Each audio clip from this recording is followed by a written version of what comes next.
Do we have our committee members connected on Zoom?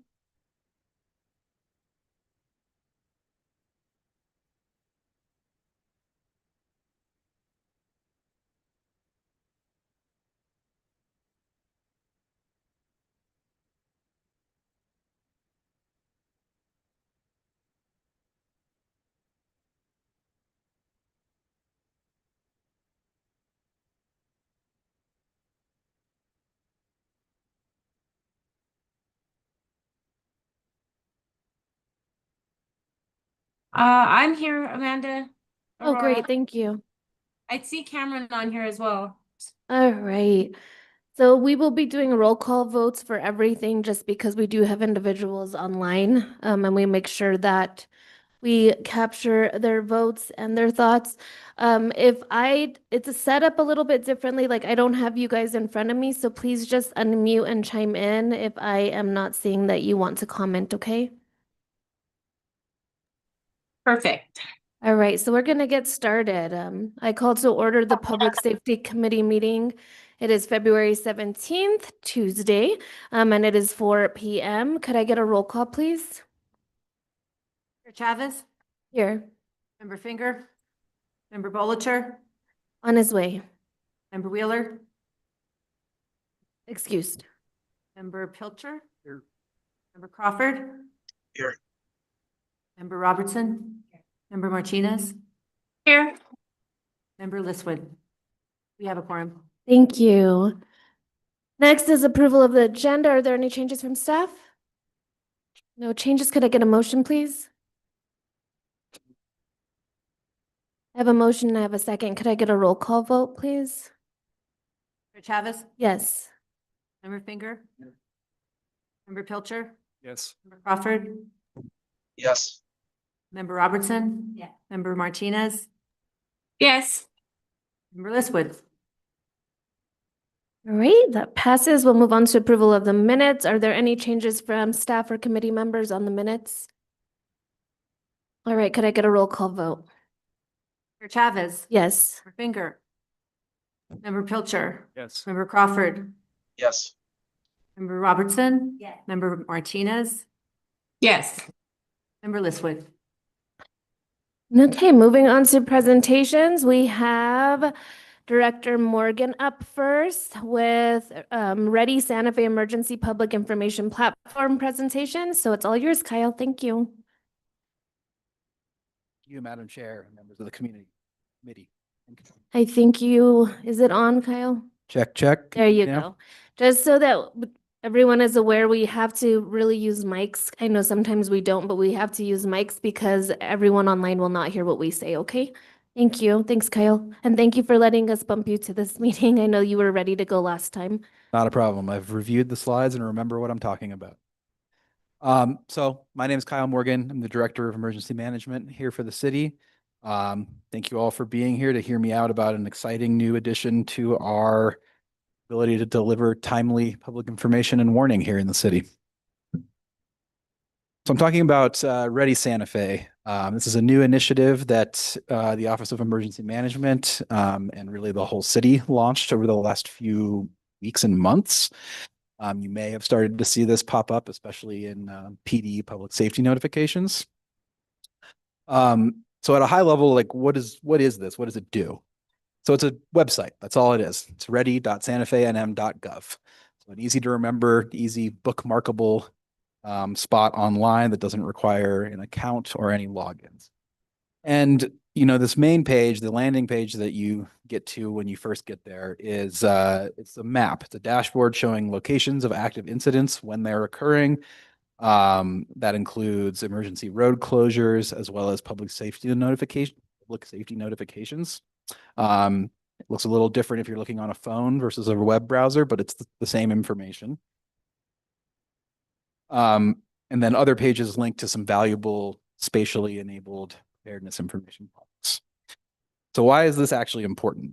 It's immensely helpful for communicating steady state activity that we would already be communicating over Alert Santa Fe about, like major transportation disruptions or general notifications to avoid certain areas due to police or other hazardous materials activity. That's great. and something that the community has routinely asked for. That's our number one feedback we get on Alert Santa Fe alerts is people asking, where is this? Now we can show them. So importantly to emergency management, this is a tool that scales up immediately for disasters, which we're going to get to in a later slide, and I'll show you some examples.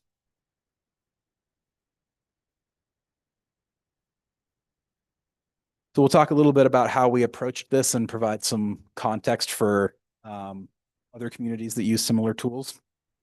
So what we're working with here is an Esri-based platform. These are tools that are used daily by larger agencies, both government agencies like FEMA or Cal OES, as well as whole community partners such as the Red Cross and Team Rubicon. Those are great that they use those, but often they're not utilized by the public until there is a large disaster. Our approach here is to build systems that work every day and then scale up for disaster response. It provides daily operational value to the community while giving us an immensely valuable tool to use during legitimate crisis. Like I said, it's a web-based platform, doesn't require a download or a sign up. You can look at it on a phone or a desktop computer. This was developed by emergency management staff as well as Esri Professional Services through a grant-funded project. So one thing I'll highlight up front is that this is a new tool where it is public, and people may have seen it already, but we're continuously training on this and improving how we use it and where exactly it fits in our workflow for daily operations. So to get there, the development team, which was myself and our partners from Esri, met with, in particular, SFPD to discuss current capabilities, current priorities, and we developed this whole ecosystem with that in mind. Once we developed the system, we went through a multi-week training program with SFPD command staff, which provided them with weekly scenarios to build muscle memory before we deployed this publicly. At the time that I developed this presentation, we had already used this for 3 different police incidents, as well as 1 mass care and sheltering operation. We've since, in the last month, used it several more times. These dynamic capabilities mean that notices and closures may be changed by either PD or OEM as incidents evolve. If something starts big and then contracts, we can just change the shape of a polygon, super simple. Or if we're dealing with an incident that is expanding in its scope and geographic spread, we can make it bigger, we can increase severity, we can add additional emergency protective measures to the map.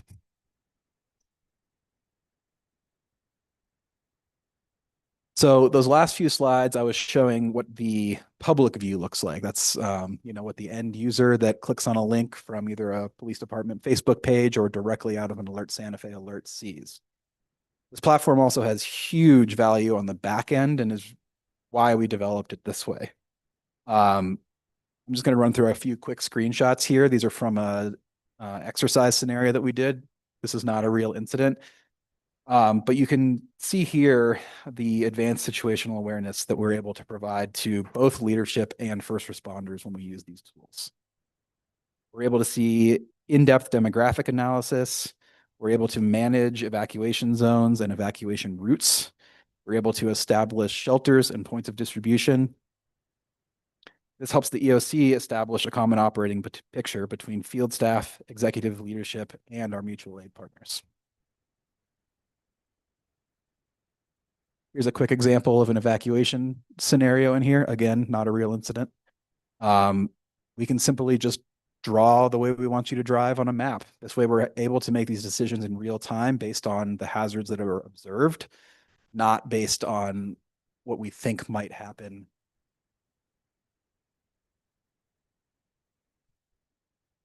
And then the next 2 slides are even higher level leadership views. These are really intended for executive leadership to provide them a quick snapshot. This replaces a situation report.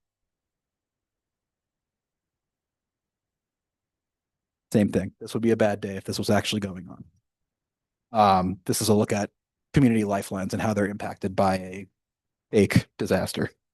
So every steady state, everything here is like blue. Nothing's red. So I wouldn't be here if I didn't have an ask. This is one way that we communicate with the public during emergencies, but it's not everything.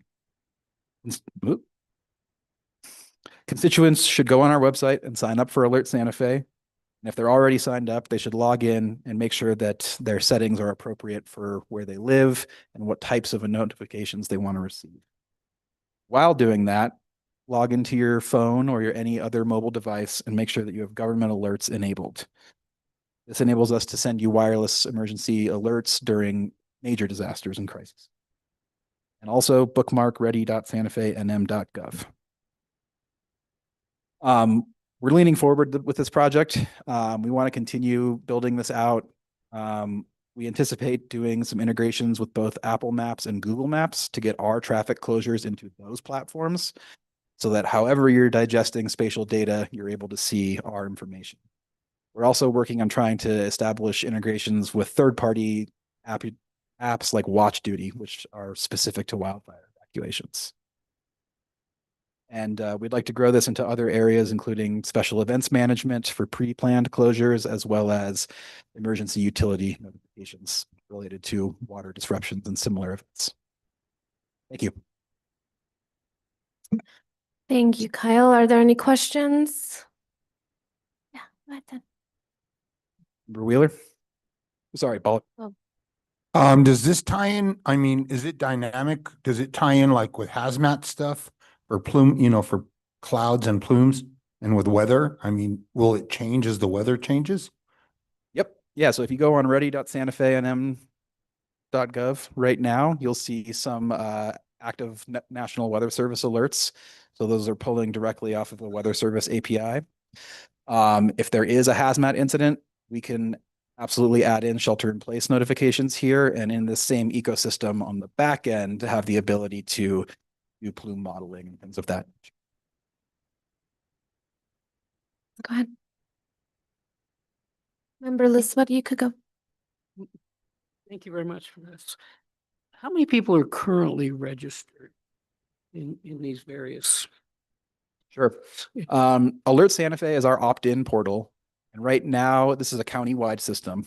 Our opt-in rate is around 20,000 out of the county's total population. From my research, that's actually pretty good. Unless people are living in like a nuclear isolation zone or something similar, getting much higher percentage of people to opt into a system, especially in 2026, where we're all getting text messages about all kinds of stuff, is challenging. So we always want people to sign up.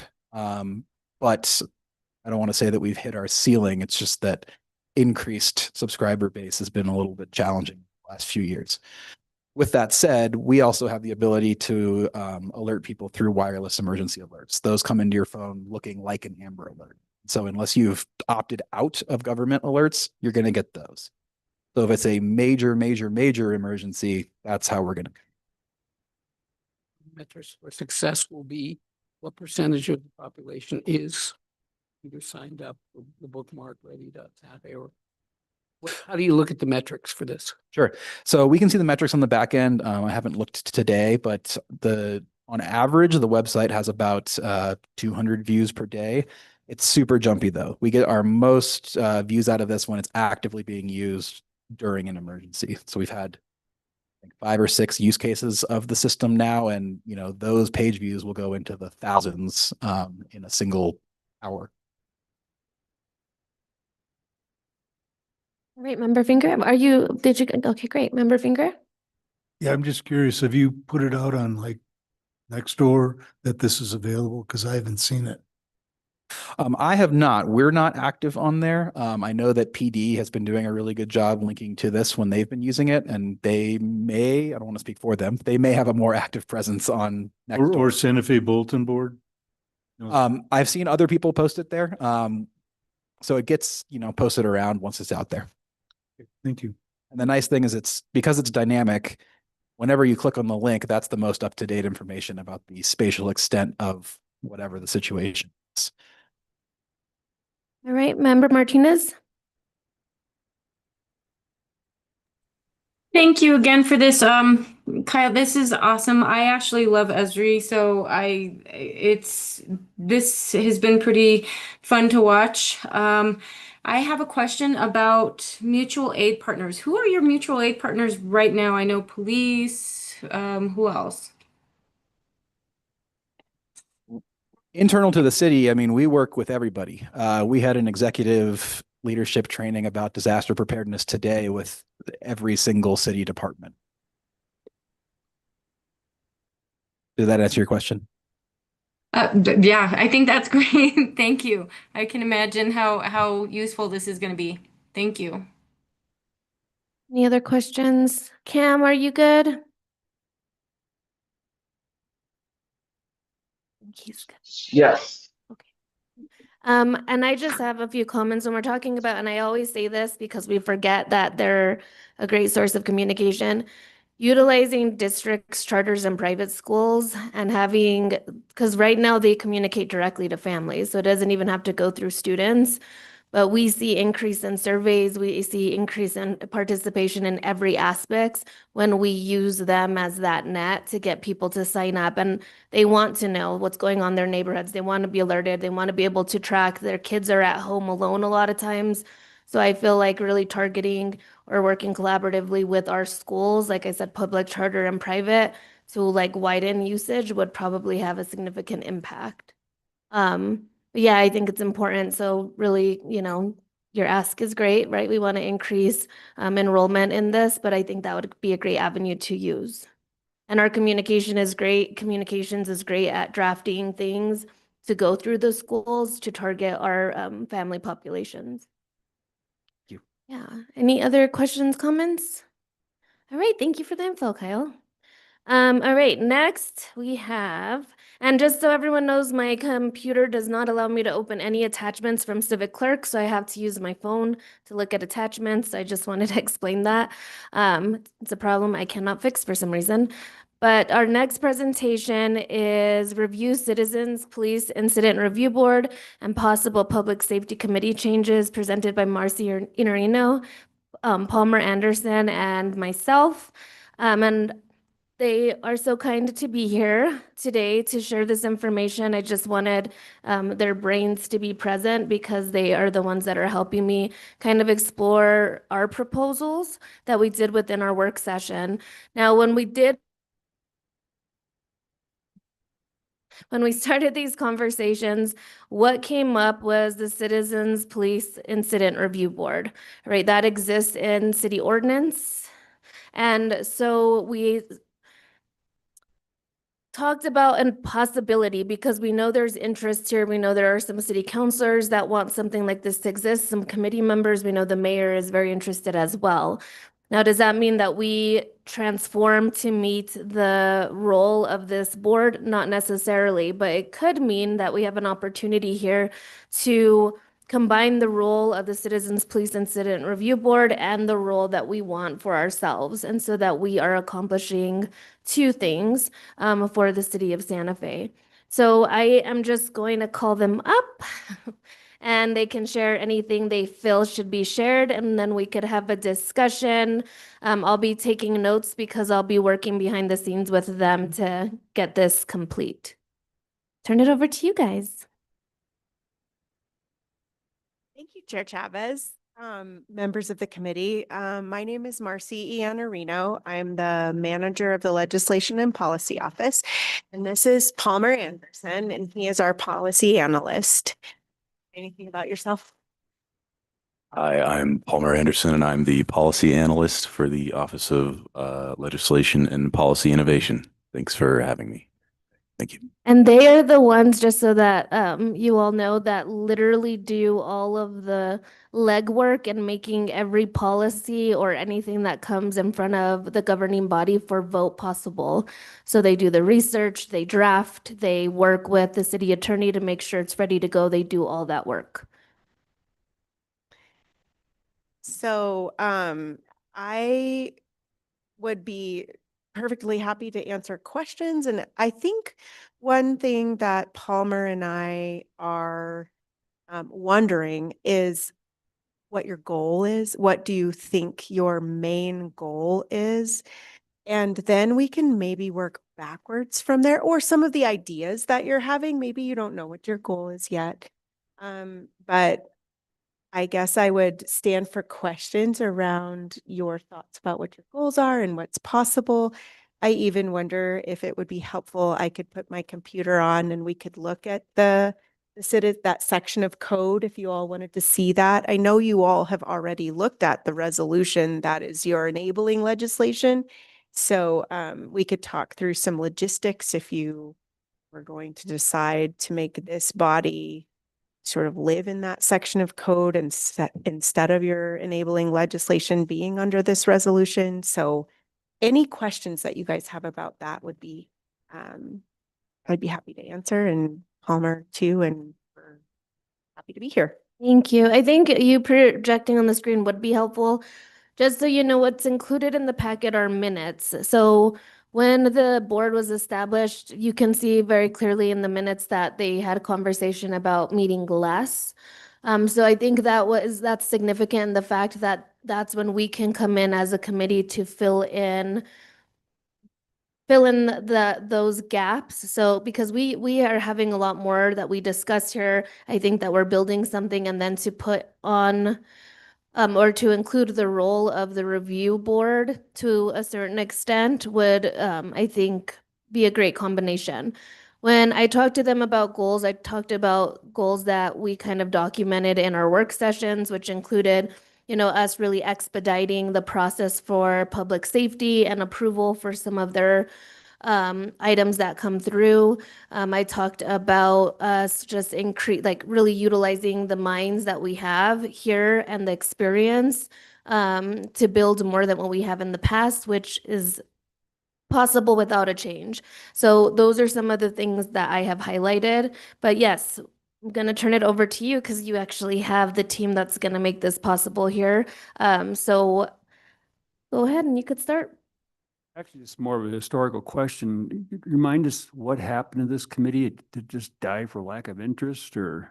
Thank you for the question, Mr. Pilcher. Is that Yes. correct? So So the best I can tell, it looks like the city passed an ordinance in the 1990s to put this body into place. You're nodding because it looks like you were remembering.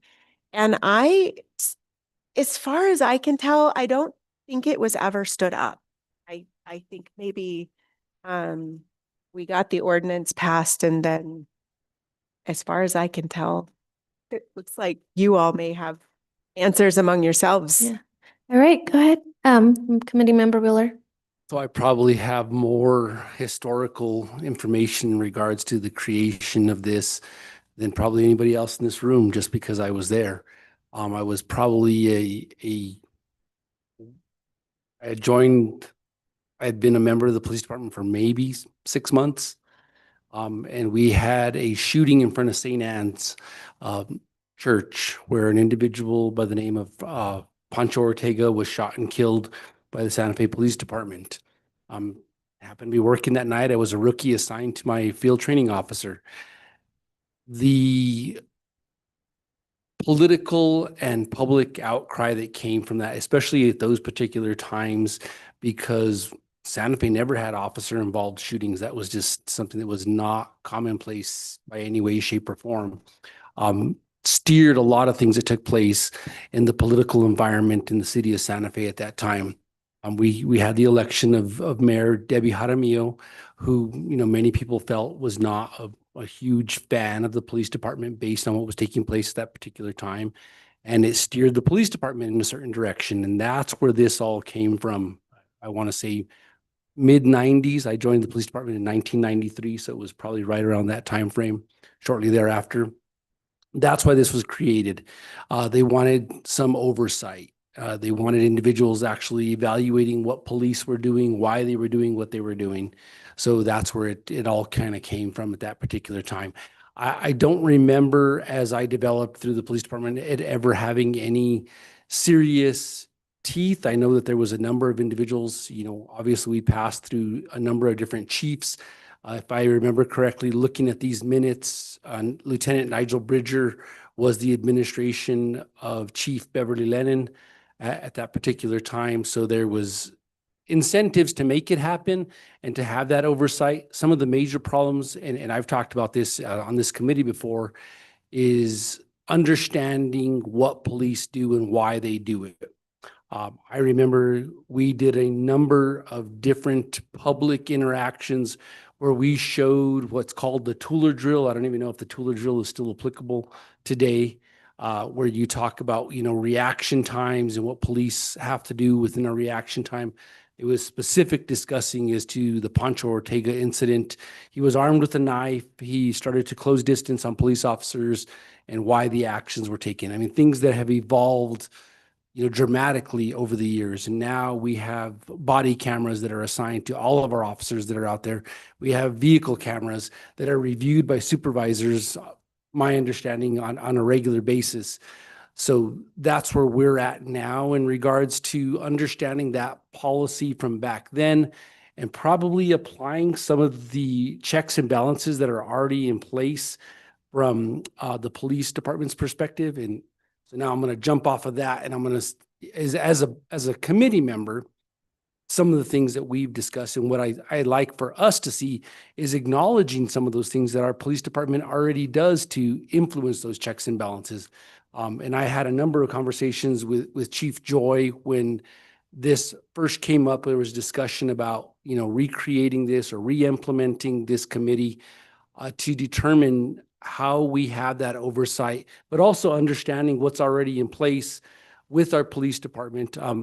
Because I was a police chief, I understand that we have, operational complaints and we have administrative complaints. And for you guys on the committee, just to educate you, very often we get a lot of operational complaints. And when we have internal investigations, IA, that is a separate entity of the police department. So they receive these complaints. And usually, and I was assigned to internal affairs for a period of time, you look at the complaint and you determine, is it something administrative that we need to look in further and we have to have a full-blown administrative investigation? And I know that Chief Grundler is familiar because he worked in that capacity as well. And you also determine whether it's an operational complaint. If it's an operational complaint, somebody said that the officer cussed at them, it's going to go back to the operational side of the police department. It'll go back to the supervisor. The supervisor can review. At that particular time when I was there, it was strictly vehicle cameras and body belt recorders. We didn't have body cams as we do now. So we would review that information and make a determination, okay, was there disciplinary action that needed to be looked into along those lines? So now, again, and just reiterating, I know from my conversations with the police chief and the other members of the police department that we have a number of these things that are already in place. So I think when you look at this committee as us, the whole, and what was created back then, things have evolved significantly. And so we need to make sure that what we're looking at now is we're acknowledging what is already in place by our police department and maybe even understanding what internal affairs and even operational complaints are being handled with. And I know there's software that they actually use on a regular basis, and I'll defer to Chief Grundler to expand on that. But I think it's important for us just to acknowledge that, and as we move forward, recognize that that's where our role is, I believe. We look at those things that are not being handled by them, and maybe we have a voice or an evaluation. I know we've talked about looking at what training needs to be implemented for the police department as well and how we can assist in that. But again, acknowledging that they have a number of different things in place that acknowledge, well, where do we need to start training? Where do we need to do extra things that are benefiting our officers and benefiting the public? So. Thank you. Anyone else want to comment, question? Oh yeah, do you want to go over that? I think we're going to just take questions and comments based on what's in the packet. Just so we're clear, the only evidence we have of this board ever convening were two times in 01 based on minutes. So it was established, I believe, in 92. Was that when the ordinance was passed, 92? Chair Chavez, this is, you can always tell when a section of code was last touched based on these little doodads right here. And it looks like it's 1997. Yeah. So, yeah, I'm going to ask you to use your mic just because we have people online. Thank you. Yes. just by reading the minutes of that one meeting, it seems a little contentious at that point, just reading the minutes. A little back and forth about if they should really be meeting or the purview and the scope of what they were doing. Just, I mean, that's what I got out of reading those minutes. And I remember Nigel real well and Kim Kamoa. They mentioned all the people that, worked under Bev Lennon when she was chief. But as someone who, spent over 20 years working in public safety in the city, it sounds like maybe the administration changed and they just kind of said, let's not do that anymore. Because that's, Yeah, it seems like it was definitely like a pattern of being pushed by politics. when it. And that's probably why typically it it's up meant to when it the did. Administration of, if the administration doesn't follow through on policy and enforce I think we forget that's the mayor's. Mhm. The mayor and city manager's main job is to enforce the policies of the city, and if they choose to do it or not do it is really, and it's politics.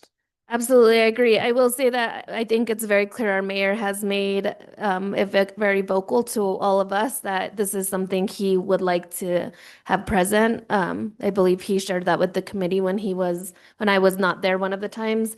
But I do think that if anyone should create a role that exists anywhere in this space, it should come from our committee because we do have a good relationship with our public safety providers. And we do now understand the process of checks and balances, right? We get a summary of checks and balances and how that looks every single time we have public safety. And we've already made suggestions like the survey data that police collect. When DC Valdez was here, we're like, okay, then what do we do? Right? It's great that we're asking questions, but what do we do next? And so that's the kind of stuff that we would bring forward. But the information, the data, and the increase of checks and balances within the department itself exists. And that changes very much why this was established in the first place. I do think out of respect for the new administration, we do explore if there is a level of oversight, what is realistic and beneficial to the community, because that's who we're serving and that's why we would be doing reviews of any sort. What does that look like with the information we have available to us and what level is it necessary? So I think that's what we have to explore a little bit. Online, Aurora or Cam, do you guys have any comments or questions? Not at the Not moment. yet.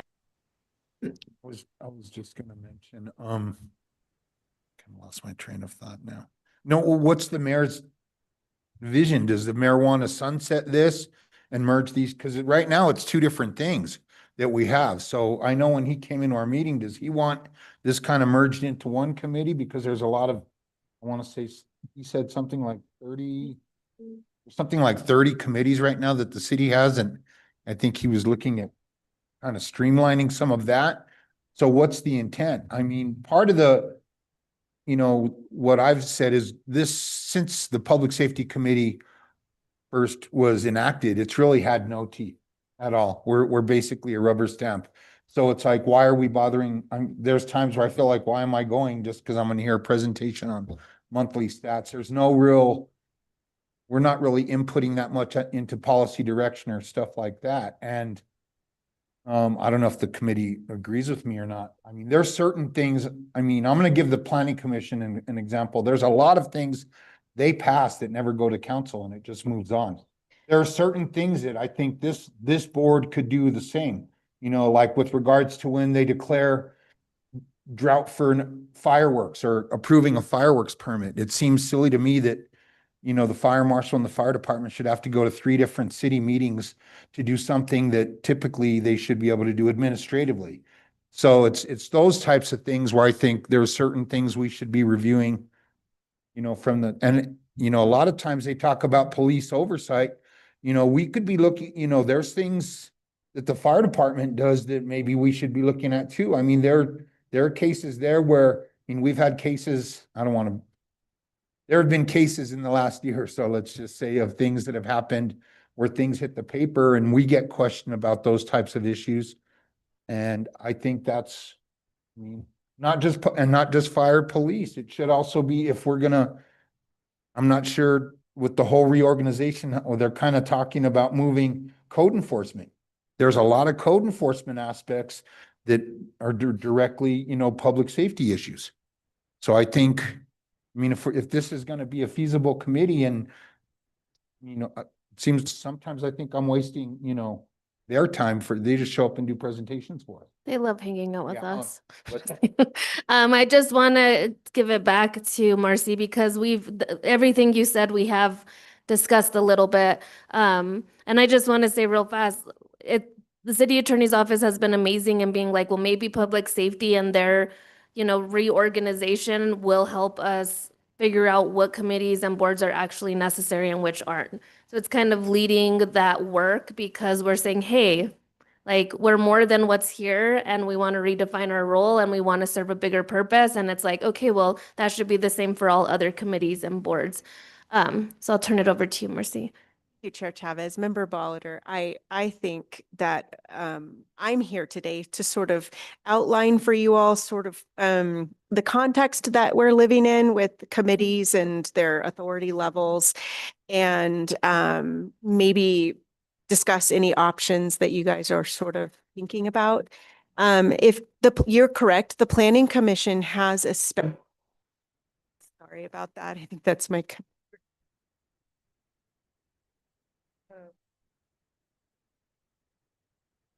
The Planning Commission has a special level of authority and it is established in ordinance and in code.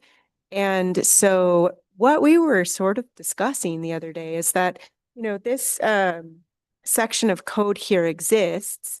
It was established in 1997. And you all, it is potential that this could be revamped. It doesn't have to do what this says it does. It would just mean that there would need to be a bill initiated. And that's what a bill is. A bill amends, this current city code that's here and that hasn't been touched since 1997.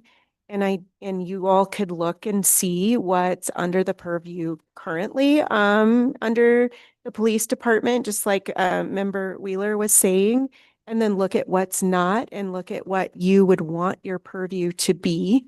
And then you can establish that. And then, of course, the bill would get introduced and it would go through its legislative process and it would either be adopted or it wouldn't be. So that is what we would need to do, though, if you all wanted to have, that sort of binding authority that you're describing that a body like the Planning Commission has. So you would do that. Currently, you all are established as what we would call an advisory committee. And I'm going to ask my colleague Palmer to talk for a moment about some of his research on committees in general that we've come across, because this is actually a hot topic at the city because we use these terms very much interchangeably. Your enabling legislation is really interesting. Well, actually, you had a 1984 resolution and then it was updated in 2000. And so that 2000 one that I think you guys have all seen, right? It establishes your current roles, responsibilities, your powers that you have now that you are free to exercise. It calls you a standing committee, which is fascinating because there are standing committees in code right now. And there is a little definition for what a standing committee is, but the standing committees are also established as being counselor-led committees. We've got Public Works and Utilities, Quality of Life, Finance, and I'm forgetting, there's one more that I'm thinking of governing body, actually. Anyway, but anyway, so there's 3 standing committees. But if you want authority past an advisory committee, you would want to establish that authority in code. And we thought this section might be a good one to look at. And then Palmer, will you talk about a little bit about some of your research about what you're finding? Yeah, absolutely. Thank you, members of the committee. So also anecdotally, it also in code refers to this committee as a task force as well, which is, I think, not technically accurate either, but what you find in code overall is that the term commission, committee, board, and council are all kind of used interchangeably and haphazardly at different times. One discussion I've had with other decision makers in at the city in the past is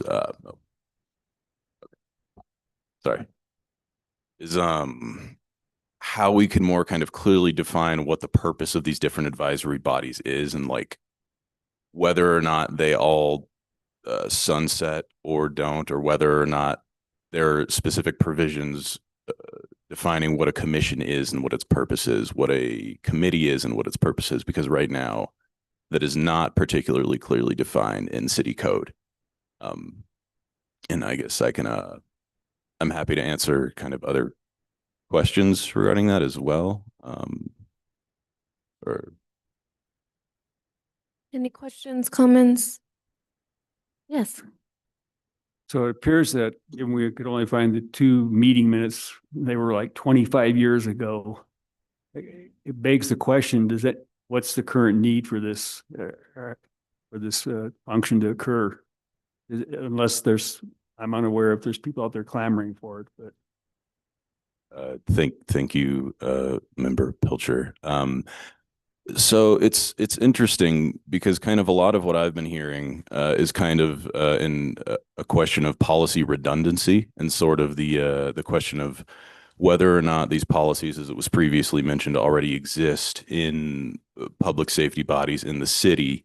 And so for my part as an analyst, kind of what I look at from there is what internal policies actually do exist within the police department, broader public safety bodies, and how necessary is it for an advisory committee to carry out these things if they're already being carried out by an official body at the city? So I would concur with that question. And then if I may I add something? Oh, we had another question. Just to finish, a quick comment about if Member Pilcher, if your question was about the Citizens Review Board and what its purpose was, I mean, the purpose in code is fairly broad. And I mean, I wonder if a body like this might get better traction if some of these things were a little more clearly defined. And another interesting piece about this is that it says, how do these bodies come together is another good question to always ask. And it's saying that the review board shall be composed of 5 members, and at least 1 member shall be selected and appointed by each district, from each district by the mayor and with approval of the city council. So I would think that you'd want to look and see how you want it to come together, what kind of authority you want it to have, what authority do you want it to have over, like what things you want it to actually have purview over. So yeah, you don't want to overtalk. No, you're great. And what it is too is this could be the avenue that we use to define this committee because it's already an ordinance. So that's the whole reason about bringing this forward. It's not saying that we want to become this. We might want part of the rule to include something about reviewing data or and we could specify, but what this is definitely an avenue to say we're going to put a bill in to amend an ordinance to include fire and emergency services with police in this role doing these things, and it could include stuff like this would be a final stop for policy that includes this, right? If we need money to move quickly for police or fire. So of course, that has to go through and research has to be done and our city attorney has to sign on it. But this is could be a great starting point for us to start building or revising in order to better define our committee and the role it should have that would be best for the community. And I'll turn it over, I'm sorry, to you. Thank you. This is very interesting to me. I think I need a little clarification, perhaps your comment and your comment also saying that there is already a city process in place to review internal affairs investigations outside of the internal affairs department. I heard you say that there's now much more sophisticated review, and I understand that within the internal affairs and with the use of more technology, et cetera. But is there an outside body, not the Internal Affairs Committee, for investigation? Don't they typically use a different, you guys use a state police? Maybe Chief, that would be helpful. Yeah, state police typically does it, I think, but we'll turn it over to the expert, where we're trying to talk. Sorry. Typically for internal affairs investigations, it goes to internal affairs. Once it goes through a review process for the, basically for the chief, before it even goes to chief, it goes to legal. So we have a dedicated assistant city attorney who basically, that's all they do. He deals specifically with public safety. The reason being is that every time we get a new one, it takes kind of years to get them schooled up on public safety because it's very specific. And what they'll do is they'll look through the investigation. They're extremely thorough. They will send it back in a heartbeat and ask, was this explored? This line of questioning, why did it stop here? What did they do here? How did you come to this? Why? And if they have serious questions about whether or not they agree or disagree with a finding, they'll pick it out. And what happens is basically it goes to legal. If legal has questions, if they're questioning certain things, it'll go back to the investigator to answer those questions. And then again, go back to legal again. And if legal ends up signing off on it, at that point, it goes to the chief, and then the chief does his own review. I myself did 3 years in internal affairs. So when I get one to review, I pick it apart. So that is the process within. If you're talking about officer involved shootings, that is anytime we have an officer involved shooting, New Mexico State Police actually investigate that outside. Thank you.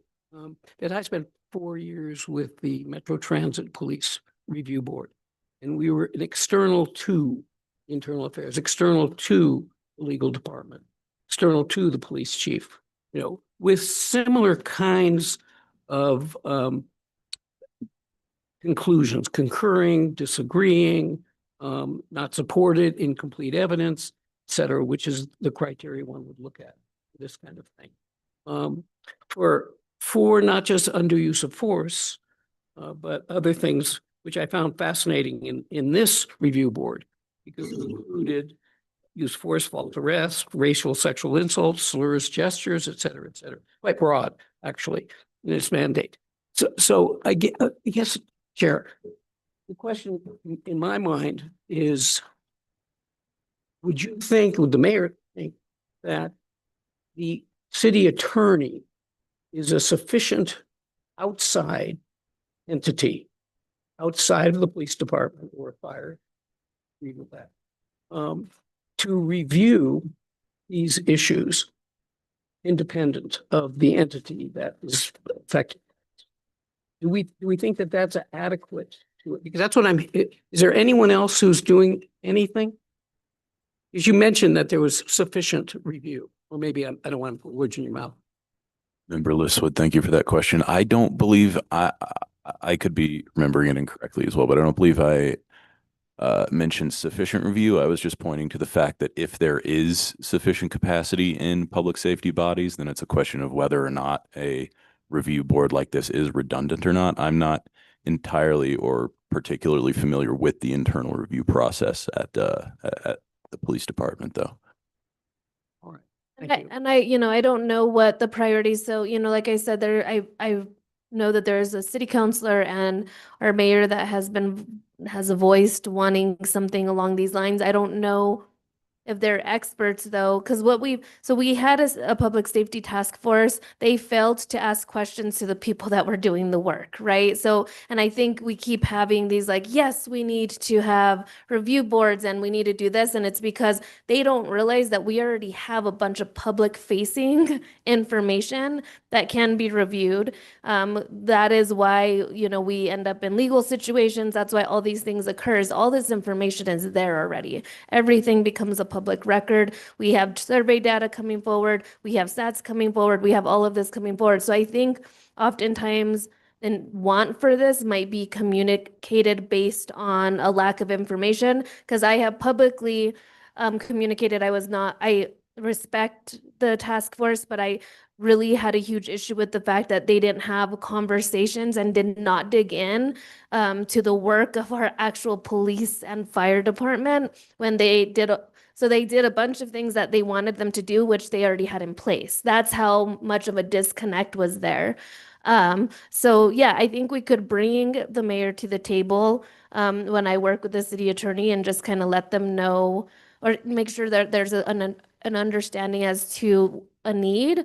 But I don't know where their want for something like this is coming from. I don't agree that it's needed. That's my personal opinion, but you know, we're a committee and I want us to explore that together. But that's what we could do is bring those individuals with the opinion for a want or a need so we could truly understand where that's coming from. I could ask a clarified. Absolutely. So you said that a lot of this now is public information, and yet, and correct me if I'm wrong, Chief, that internal affairs files are confidential. Until they're finalized, correct? Or They are- closed, I guess. They are confidential. The findings aren't typically made public, but they are available to the people that make the initial complaints. So if somebody makes a complaint that instigates an internal affairs investigation, they will get a copy of the findings. Which would be your complaint is found It's either sustained, exonerated, or unfounded. right. So it doesn't sound like it's fully public. Yeah. No, they're not fully public. And if anything's active, that's not public as well. I think that's been where my issue, it makes me uncomfortable about the review board. But I also don't have a deep understanding of how that works. And I think Committee Member Wheeler, but after you're done, you still have the I'd floor. like to hear. I think that's where I come from, and because of my background, and I've had conversations again with former Chief Joy, Chief Grundler, with other members of the police department, is there is no profession in this United States that is reviewed by an outside source of individuals that have no subject matter expertise in the field. Mhm. So if I'm a plumber, being very simple, and I need somebody to come and review my work as a plumber, I don't hire police officers or firefighters to come and look at my work. As the director of the RECC, I'm on the RECC board, and I technically am a supervisor of the director, but I don't review what he does as far as what his operations within the center are, because I'm not a subject matter expert in that field. And that's where I come from. And I look at this committee, and I apologize because I feel very strongly about this. I think our role truly is to provide the resources necessary for public safety, to review what they need to make them better at their jobs, and also to look at any type of trends that may be out there that are critical to us address as well.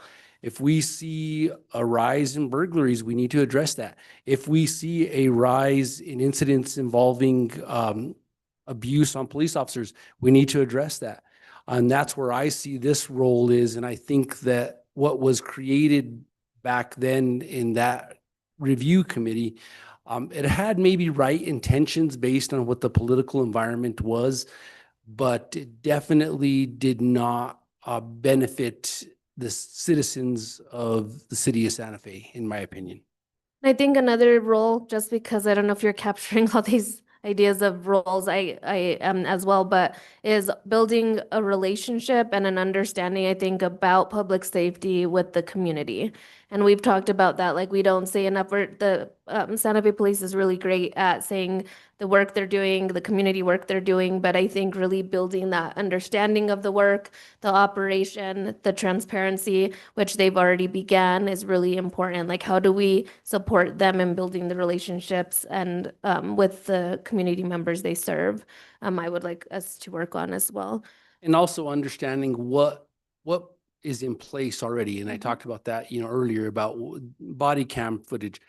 That's part of my job. That's what I do now as an investigator is I ask for body cam footage all the time. I review body cam footage all the time to see what is actually taking place. on an incident that I'm investigating for my personal business now. So I understand that dynamic. Same thing. I reach out to the RACC and I ask for them for 911 tapes. I ask for them to give me the information that was relayed back and forth to the police officers. So I'm very familiar with it. It's second nature to me, but I don't think the general public understands that on a regular basis sometimes. Member Finger, did you have a comment question? A little bit. My background was close to 30 years in training. So the fact that you're going to have a committee reviewing police or fire incidents, critical incidents without the knowledge is crazy. So I used to review use of force incidents as I was a training director, and I'm sure the training department gets involved in the department's investigation. So I think things are in place, especially if you have a external attorney reviewing it all. That's unique. Okay, Thank you. thank you, Member Finger. Member Martinez? Sorry about the delay there. I'm also wondering what it is that mayor and the other city councilor are looking for in this citizens review board. In most cases, there's a few around the US that do policy oversight for citizens review board. I'm concerned about it, and I agree with Member Wheeler on this same issue. Is there are some things that I think can misrepresent if somebody doesn't understand the logistics going on behind the scenes, if they've never been involved in investigations or police tactical operations. I think it can be misconstrued to the public. So I guess I'm just wondering what exactly is the mayor looking for in this, so that way we can better figure out how we're going to do a citizens review board, because in other cities they review policy and they recommend policy, and I guess I'm just also concerned because the public doesn't always understand what goes on behind the scenes. And that's all I had to say. Thank you for your feedback. No, and so, I think what I'm hearing is we probably, our next meeting, maybe we could invite the mayor to kind of just discuss the wants of our committee and get a better idea. I did have a question for moving forward, because now that you are all are aware of this ordinance and the fact that we're going to use it as an avenue to build an ordinance that better defines us, whether that is to get rid of it and just kind of redraft it to define our role, whatever that may be, and we'll get more information. But since I have you guys here, and it's okay if you don't have the answer and you have to go to City Attorney Martinez, but can we bring pieces of what we draft forward for their approval along the way? Because I really want to make sure that I'm capturing everything correctly as we kind of transform and redefine. Is that allowed? Do you know? And like I said, if you need to talk to Marcos, that's fine, but I'm just curious. Chair Chavez, are you asking whether we can draft legislation and bring it to this body for discussion as it moves along? Yeah. My current understanding is that, yes, you can do that, but we can double check. And even pieces of it, right? So we don't, like, even if we, Yeah. just so that it's a constant conversation and we're catching things, we all have a common understanding, because I think that's really important, and it'll build something that's solid. If we're building it with a common understanding. I think, if I may, Please. I think that the reason why, and it looks like we have a question too. Oh, sorry. But I'll just say very quickly, the reason why we brought this section of code up at all is because it's not happening right now. Like, there is no goal with it, because no one has ever put this body together since it was last happening. And so it is an option to just repeal and replace this with something else. We could take the resolution that establishes you all, if you like pieces of that, it can live in code. it's like we could, I mean, I just think it's interesting that we already have a spot existing in code that could be revised if you all, if that's what. No, I think that's a great process we could take advantage of. Didn't want anyone to think that my office was recommending that you all become a citizens review board. I'm just saying. No, they've just been helping me and trying to brainstorm how to best do this. Code needs to be dusted off and cleaned Yeah. up and, decided what.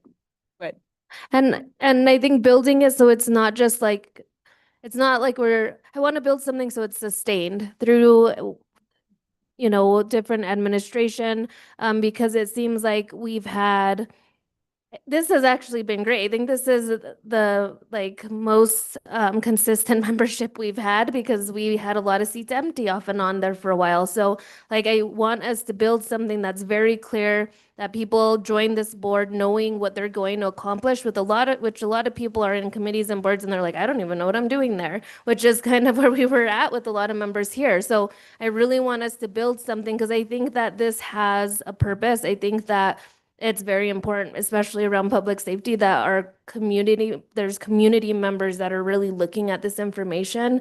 And, but we just have to be very intentional about it so that we continue to have the success in membership and in work and in progress. Cam? Thank you, Chair Chavez. I definitely appreciate some of the perspectives that's been shared so far. Me personally, I look at things from the standpoint of I don't think you should need to be a subject matter expert in order to be involved in a review process. I mean, I think that when it comes to every city committee, the bare minimum is having an interest in it. And I think the purpose of something like a police oversight board is to ensure that there is an outside accountable process that would prevent any conflicts of interest. I mean, if we're having internal investigations and so the police department's investigating itself, I mean, obviously, naturally, there's going to be concerns about conflicts of interest. I do think that, we don't necessarily need to become a police oversight board. I just think that there are certain elements that we could take from and then incorporate it into our purview. But I definitely agree that there should be some kind of limitation on what exactly we're able to adjudicate. But having said that, I think that being a regular citizen, I think that there's a lot of power in that, and allowing regular citizens to have a decision in the process of adjudicating some of these things is actually really valuable. All right, thank you, Committee Member Crawford. Yes, Councilor Wood. I'd like to elaborate on what Cam was talking about. Let me also clarify that the review board that I was on, it wasn't called the Citizens Review Board. And 4 of the 8 members had to be lieutenant and above active duty of different agencies, not Metro Transit. So it had to be, I think it was DC Metro Police, it was Virginia State Police. I can't remember everyone. So getting over some of this concern of the knowledge base. My feeling is that I think this committee should at minimum allow itself to have the option to do reviews. And we can decide how we want to exercise that option. And perhaps as part of the amending of what this committee does, that it does call upon active duty members of other agencies that are not internal to the police department here. So I hear people saying they don't want to do any oversight. I'm of the opinion that we should have some capacity to do oversight. Thank you. Yeah. Member Balter. I agree. Me and Eric been buddies for a long time, but I kind of disagree with the plumber analogy, because if you do something as a plumber that's wrong, there's always a book, a national book and I think law enforcement's one of the only professions that doesn't have a national code that you have to follow across the board. Whereas like the fire code, if someone is violating the fire code, it's spelled out across the country what something should look like, or the plumbing code. I mean, I'm just using that analogy. And I think there are, I mean, having, other members from other agencies, I think that's a really good idea. I don't know if you would want it to all the time, because there's only when you're actually hearing something that would be, the case. But I think policy, we should be involved in policy and policy decisions. And like, I know currently there's issues with, I've seen issues on social media where people, the alternative response unit should have certain kind of staffing and certain things like that, that maybe should, there are people up here that have subject matter. I mean, I know a lot more about how the fire department operates than anyone on the city council, but all the decisions that, have to do with the fire department kind of bypass us and go to the city council. So I think there are areas, and there's certain things that he ran the police department for years, so and worked there for over 20 years. He understands that organization more. He would be better suited to help make policy decisions for PD along with this committee, I think, than sometimes because when you get to the level of the city council, then it becomes real political. See, that's when I brought up the whole fireworks case. As a fire marshal, we never brought fireworks permits to the city council. Why? Because it opens it up to be a public hearing. Do we want every single person in Santa Fe who doesn't like fireworks because it hurts their dog's ears or cat's ears coming up and giving them 3 minutes so we have a meeting till 3 a.m, or let a policy board like this decide? There's certain things that I think should be the planning commission. When people dog the planning commission is made up of subject experts. Everyone on the planning commission, for the most part, is an architect, an engineer, a historical, all these different aspects where they're better inclined with subject matter than the politicians it's going to. And I think sometimes they should make those decisions or make the strong recommendation. And once, it's like there's certain things that are decided by the city. I don't know if everyone understands what the consent calendar is, but I think most of the stuff that we would do, once we approve it, it should just go right on the consent calendar. So that's kind of my, whole feeling on the issue. Thank you, committee member. Yeah, and I agree with Ted in regards to that. Is there's definitely things that should be, and I talked about this in some of our other meetings. Things should be flushed out at this level. I mean, in all reality, that's what we should be here for, and the majority of those things should go to consent calendar, based on the discussions that we have here, because we do have individuals that have a varied amount of experience, that understand things probably better than the general public do. I still believe when we're talking about this whole piece of review, I mean, it's one thing to have a bunch of outside agency experts. If you have lieutenants from other agencies, that's great. I mean, and I think the other part of this, and I've talked about this before as well, is every member of this committee, in my opinion, should work with the police department, attend the Citizens Academy, myself included. I haven't been sitting out in the streets for the last 15 years. There's no reason why I shouldn't be attending the Citizens Academy to be understanding what is taking place from them. Along those same lines is that every single one of us should probably do a ride along with the ARU and see what they're interacting with and see what takes place at the fire station. I have been a big proponent that everybody should sit in dispatch for a couple of hours at least and see what takes place behind one of those consoles when a 911 call comes in, because I guarantee you, your eyes will be this big when you leave. So those are the things that I talk about, and understanding so that you at least know how the system works, know how things take place, so that we're not having any individuals, myself included or anybody else, that sits back in a chair and passes judgment or makes decisions without understanding what's taking place on those on a daily basis. Thank you, committee member. And I'm just going to say, because I'm late on leaving. I am going to leave. I'll be turning over to our vice chair.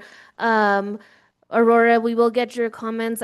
Just wanted to thank Marcy and Palmer since I'm stepping out. I will be following up on all this. I think we have some good information and direction. So I will be following up on the comments here. And in regards to our next presentation item, I just want to say if there are questions that come up with that, it was and not to skip, I just want to capture things.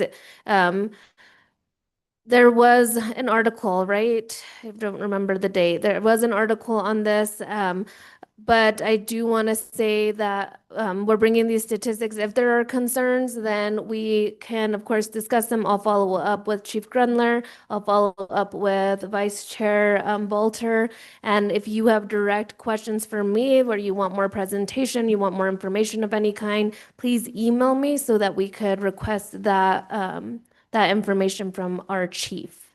So I just wanted to say that, and I'll be turning it over to you after I give the floor to Committee Member Martinez. Thank you, Madam Chair. I just wanted to say I agree with both Wheeler and Member or Vice Chair Bolter. I do believe that both can be done. I think there's a compromise in all of this, as well as Member Crawford. Citizens, yes, do need to be involved in transparency in some of this. I just think that right now, the board that we have right now, we have all had experience in one way or another involving first response. We understand investigation or fire or codes and compliance. I think this is a really amazing safety committee, and we all have experience in some ways and so forth. I do think that it would be helpful to sit with the AR unit or to also dispatch. It's been a while since I've done such like that, but we are all citizens at this point. And I do think that there are some things that we do need to address at a citizen's level. And so I think that pulling this all together by talking about this, I think it's coming to a really good standpoint where we can find a common ground where we can do all of this.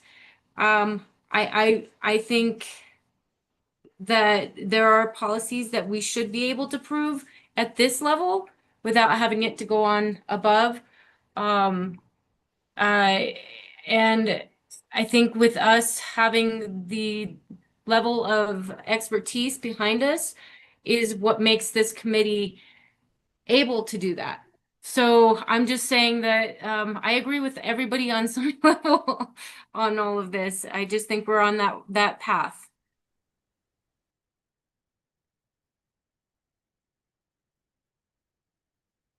Anyone else have anything they want to add to this discussion? Are you done with your presentation, or, I mean, what's next? I mean, do you take some of this input we've given you and start looking at areas we can tweak the code? Or, I mean, because you're the experts in the code, right? And city code.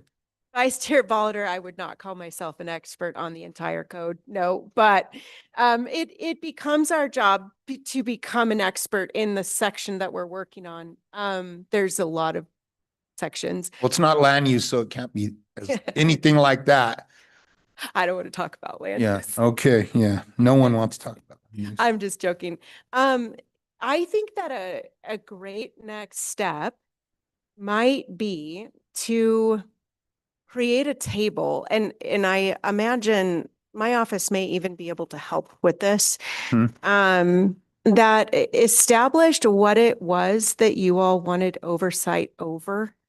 Because as I'm listening, it's not yet clear to me what your committee, what I am hearing is that you all want more authority than being just an advisory committee. It sounds like you all have reviewed your powers and duties that were established in your resolution, and that you want more authority than just performing the role of giving advice and advising the governing body. And so the next step really would be, what do you want to have purview over. So like, the planning commission exists in the chapter in the code. And there's a table in chapter 14 that says what they actually review and what their role really is. So it sounds to me like, just listening, and I could be wrong about this, but you all are still a little bit in some brainstorming. And I actually know that you all have done a lot of work already about different models and what the pros and cons of those models are. But what we would do is literally decide what it was that you wanted to propose that you have more authority over. So, yeah, I think that's our next step. Well, it sounds like we need another work session. And that's something, I don't know, I'll talk with Counselor Chavez about that, but I mean, that's what it sounds like the next step is, because obviously, and then there's questions we don't even have, answers to. I know part of what we were waiting on is what does does the mayor want this kind of phased into what we're doing as far as a review, or just redo what the Public Safety Committee does? But I can tell you, we talked about recruiting. Part of the reason why they lost so many people was they just got disenfranchised, and it was like, I'm just here to see, a presentation once a month, and that was it. And it was hard to get new members for a long time. So I don't want that to happen to this committee. Yes, Councilor. In along those lines, I've talked about it before, but I think that's where our role as public safety committee members is not just to come to this meeting, is to actually go out to these different events that are put on by the fire department, put on by the police department.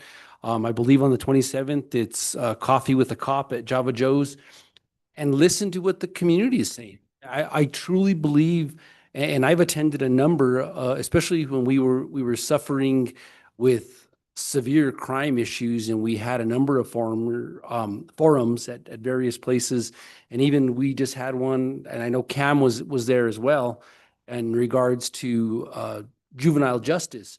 But going out into the community, listening to what is being discussed by the members of the City of Santa Fe community, and bringing that back to our committee, because I think that's where it becomes key for us to have those discussions and processing that information, and maybe recognizing what legislation we can bring forward. I mean, that was my discussion when I first came onto this committee with Councilor Chavez, is I looked at it from that perspective, is we're a committee similar to what we have going on at the Capitol, at the Roundhouse right now, right?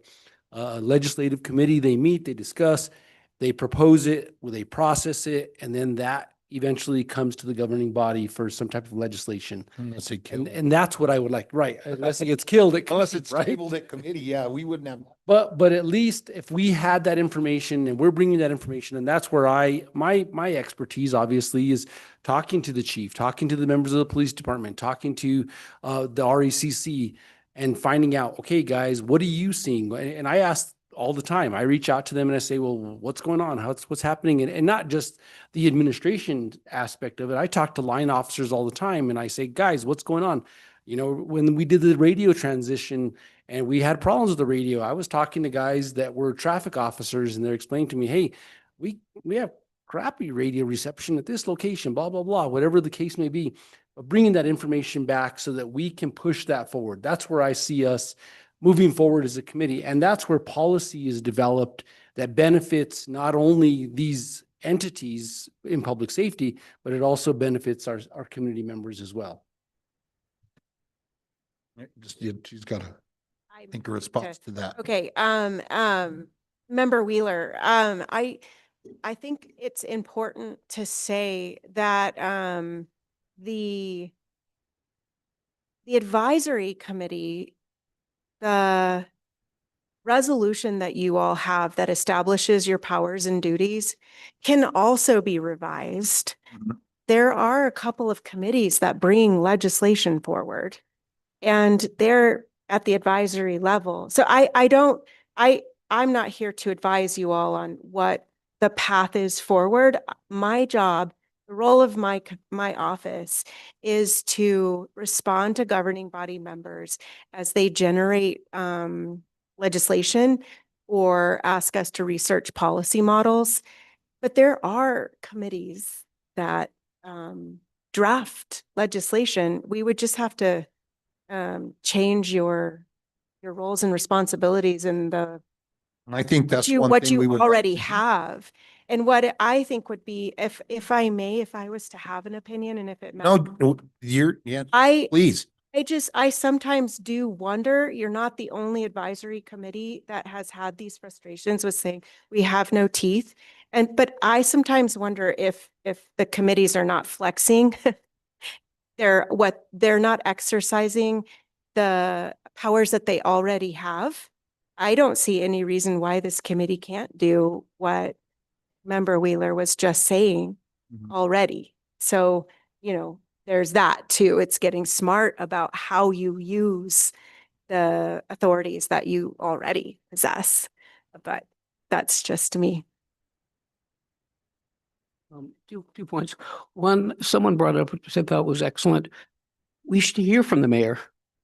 If we're going to do a work He session, popped in the last meeting, he did. work session, But- just for a few seconds. But perhaps we could give him a more sustained role in discussing it in his work session. So that's point one, because it's clearly he must have framework of why he's suggesting this.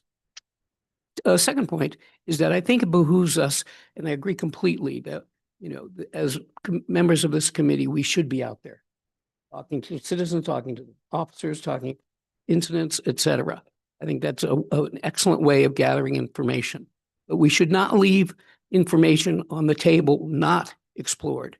That is, the information that is gleaned from the internal affairs files, which, as if we did some sort of oversight, we would have opportunity to review that. And that would also show patterns and practices. That would also show challenges that training needs. I'm not sure that I really understand what legislation, nor am I comfortable yet saying we should have a legislative role, but perhaps that option is one. But for me, to help the department be its best, at its highest and best, reviewing all the information at our disposal, to suggest and recommend trainings, to perhaps help. I mean, my view of this is a role of helping the chief. Now, maybe the chief doesn't want this help, which I can certainly understand. But that's, to me, we have that obligation. So I agree with you that you talked about gathering certain information.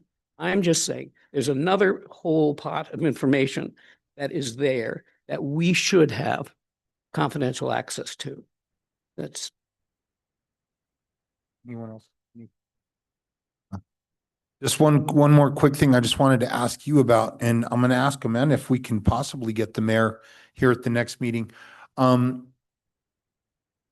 of Life Committee, what's the makeup of that and what are kind of there? Because from my understanding, the Quality of Life Committee came up after I retired for the most part. It wasn't something we had when we were still, working for the city. And from what I understand, everything has to go through Quality of Life now, for the most part, except for like Chapter 14 types of, planning and land use issues. But it seems like, and what is their makeup and what is kind of their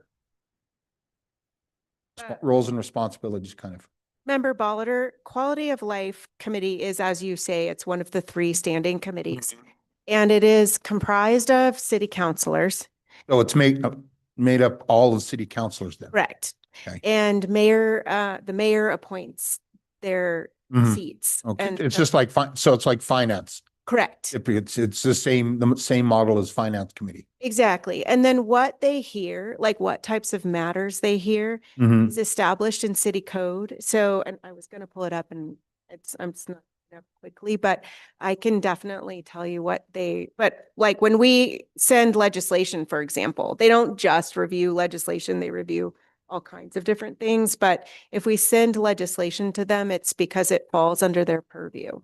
It'll be just like we'll say, a bill or a resolution that it has to do with public works and utilities. It'll go to Let's go public works, or anything that has a financial impact goes to finance. Correct. But then everything goes quality of life for the most part, right? Or no? Mm-mm. I don't know if we, Been I did, okay. at And the least other, From my office. I can't and say that. the last thing is, and this is probably another question for the mayor. I don't know if you're purview to what, is there anything going on with the health and safety department? As far as, I know there had been discussions now that fire and police had been moved back into under the city manager. Are there any departments, are they doing any kind of reorganization in health and safety, or? I've heard whispers of different things, so that's why. Member Bollinger, I am not at liberty to speak about that at this exact moment. Okay, I would say stay tuned. okay. Yeah. All right, well, thank you. Yeah. Guess that's all we've got for this subject. Guess Thank you, guys. next, we're gonna have a presentation by Chief Gundler on use of force update.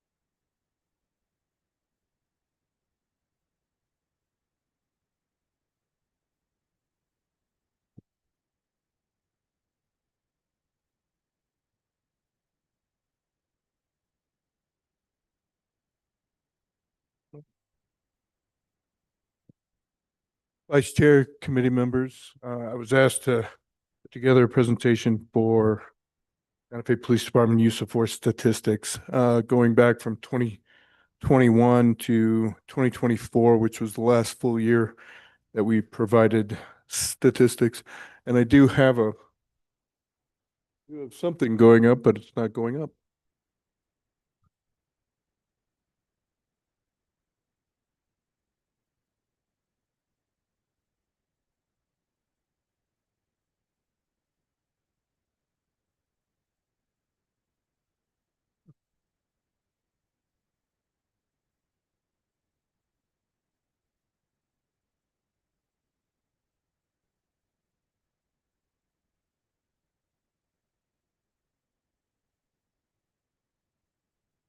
All right. I believe in your package you have the printout anyway, so we can go ahead and go forward with that. So in 2021, we had a total of 77,239 calls for service. Of those calls, 19,461 were self-initiated.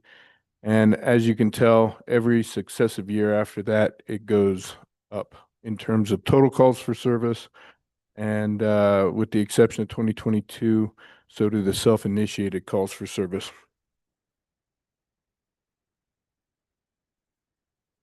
And looking at the use of force incidents in 2021 through 2024, in 2021, we had 79 incidents, and that's approximately 1.02 incidents per 1,000 calls for service. Now, there aren't an agreed average for use of force calls per 1,000. And when I say that, I mean that the IACP, the International Chiefs of Police Association, has a national average. It's different than the national average put out by the FBI, and that's different from the national average put out by the Public Safety Council. So the lowest one is actually through the FBI, and I use that because that's the most conservative number to put against us, which means that that's the best case scenario. So by putting our numbers against what the FBI is reporting for national average, which is 1.2 incidents per 1,000 calls for service, that is basically the highest average I can place us against, which would be better than, say, IACP, which is 1.7, which we'd be underneath the entire time. So it'd be easy to say that we're just under the national average. So in 2022, we also, which was strangely enough, had exactly 79 incidents of use of force. That year, it was approximately 1.03 incidents per 1,000 calls for service. Again, that's under the national average reported by the FBI of 1.2 incidents. And then in 2023, we had 103 incidents of use of force. And that put us at the 1.27 incidents per 1,000 calls for service, putting us just over the national average. And then in 2024 was the big jump, 131 incidents, and that puts us at approximately 1.57 incidents per 1,000 calls for service. Seems like a lot, doesn't it? It just jumped up so significantly. The thing is even at 1.57 incidents, or roughly, what was that year? That year was 84,411 calls. That means that 99.85% of all the calls for service that year didn't result in use of force. Okay. That's, and I hate to say it, this is national average, honestly. It's even bigger than that. And what that does, it kind of puts it into perspective. Now, was there a jump? Yes. What could be driving that? That's kind of a bigger question. Why was there a jump? So on the next slide, you'll see in 2021, the two highest incidences for use of force were domestic violence at 19 and disorderly conducts at 10. And what that means is those were the most common calls which had a use of force. Everything else were onesie, twosies, here and there. So those were the biggest groups of calls in 2021. And then in 2022, you see a shift. Shoplifting. We had 23 use of incidences or use of forces, and then disorderly conducts. Disorderly conducts, I'm going to tell you right now, that remains constant in terms of the two, always one of the two highest groups for use of force. And that should be self-explanatory. Most of the time, a disorderly conduct is a fight. So, and if those numbers have gone up, it's because our response times have gotten better, meaning we get there while it's still happening and not after the fact, which also can drive your use of force numbers. Get there after the fact, a lot of times the people are gone and you don't have anybody to arrest. So that's one of the things. But the shoplifting is kind of interesting. And the reason why is in 2022, the New Mexico Organized Retail Crime Association put forth state law, which now you can take a myriad of shoplifting crimes, put them together to create a felony crime. So it's retail organized crime. So the same thing is they use the RICO statute for federal crimes and to show that it's an ongoing criminal organization. They've done the same thing with retail organized crime because it's become such a systemic problem throughout the state. And what was happening was everybody's shoplifting. Why not? You're out the same day. You get before a judge and they say, that's naughty, don't do it again. And they're back out. So they didn't care. They were getting caught all the time. And if they got caught, oh, well, bummer, I'll get out of jail. If they didn't get caught, then they were successful. Well, the big change in 2022 is we started implementing the organized retail crime laws. And because of that, now they're getting time. Now getting caught becomes a bigger deal. So whereas shoplifting before, people weren't fighting because they knew they were going to be out, now they're fighting because now they could be facing some serious time, especially if they're prolific shoplifters, which many of them are. So in 2022, you start seeing the shoplifting. It's always one of the two highest in the groups. And also, again, our response times have gone down. Our staffing levels have gone up. And what that means is we've had more officers on the streets. We have more proactive activity going on, and we have lower response times, which means our officers are getting there when the crime's happening, when the fight is on. And it's good, but unfortunately, you are going to see a result of that, and it's going to be a higher use of force.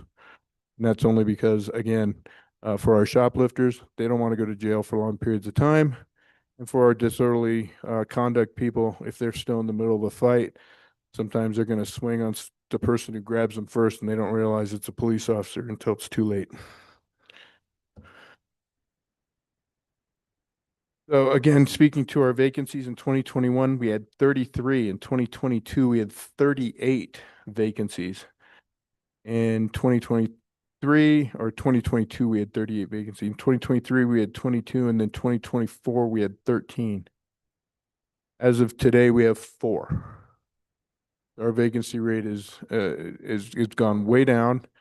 Just did 4 cadet interviews today. So we may not have any positions soon. We may be asking for positions. So again, staffing and response times plays a great deal into use of force. When our officers are getting their way after the fact, there's nobody to get into a fight with. Everybody's gone. When our officers are getting there in the middle of something, unfortunately, sometimes that ends up in a use of force. Now, in terms of total arrest, in 2021, we had 2,762. 2022, we had 3,665. And then in 2023, we had 5,228. And then again, 5,065 in 2024. That is a direct correlation to staffing. You see the staffing numbers go down or the vacancies go down, you see the arrests go up. Okay. And no, we can't arrest our way out of a problem, but again, if we're showing up on scene and we're able to respond timely, that's going to be a natural byproduct of what's going on, is the ability to respond quickly and with proper staffing.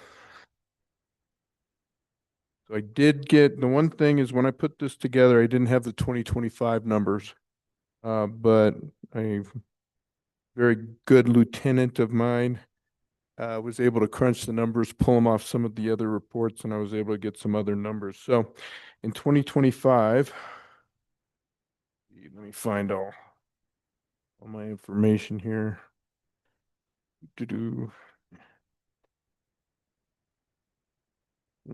is it?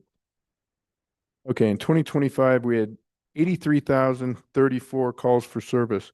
So this is the first time that it's gone slightly down. But that being said, we had more initiated calls for or more self-initiated or proactive work than we've ever had. Calls for service coming from the public to 911 are down. That's good. If we have more proactivity, we're getting less people calling for emergencies. That's what we're looking for. So that's a good thing. We also only had 106 uses of force for 2025. And coincidentally, 2025 was the first year we did not have an officer-involved shooting in the last 5 years. That's a big one. The year before was a tough year. So that's again something to look at, and it goes towards our processes. We have both a use of force committee. It's made up of use of force instructors, supervisors. Also, we have some civilian personnel that sit on that committee. It meets once a quarter, and it goes through every single use of force that happens in that quarter. I can tell you right now, we get some that are sent back, meaning that the supervisor at the time looked at it in Blue Team, which is a supervisory software we use to track all of this. They sent it, that for whatever reason, the supervisor reviewed the video, looked at the statements from the officer, and went, okay, it's good, signed off on it. Went to the use of force committee, and they said, wait a minute. And between the people around that table, they said, yeah, I think the Sarge got it wrong. Then it went back and it gets addressed. And in terms of gets addressed, I don't care if it's 3 months later, 4 months later, if it was found to be excessive or unwarranted, goes back to the supervisor. It usually goes back to the supervisor of the supervisor who basically made the bad call or misunderstood it, and they address that, and then they also address the sergeant, whether it be training, remedial training when it comes to reviewing use of force, whatever the case may be. And that happens both with use of force and also with our crash and pursuit committee. And it's made up of the same kind of people, driving instructors, civilian personnel, usually lieutenants, sergeants, officers, things of that nature. And again, they sit around that table and they'll look at every single crash, every single pursuit that happens in that quarter, and they'll make determinations. And it's either, yep, the sergeant got it right, they looked at it, it looks good, it's good to go, or they say, no, this needs to be sent back and reevaluated.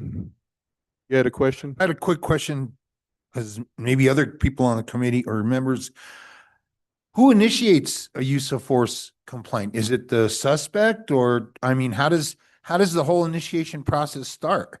The When you initiation get pro- these numbers? it initiates by the officer themselves. So basically, when they have a use of force, They document it in it's the report? documented. It has to be documented, in which case then the sergeant looks at it.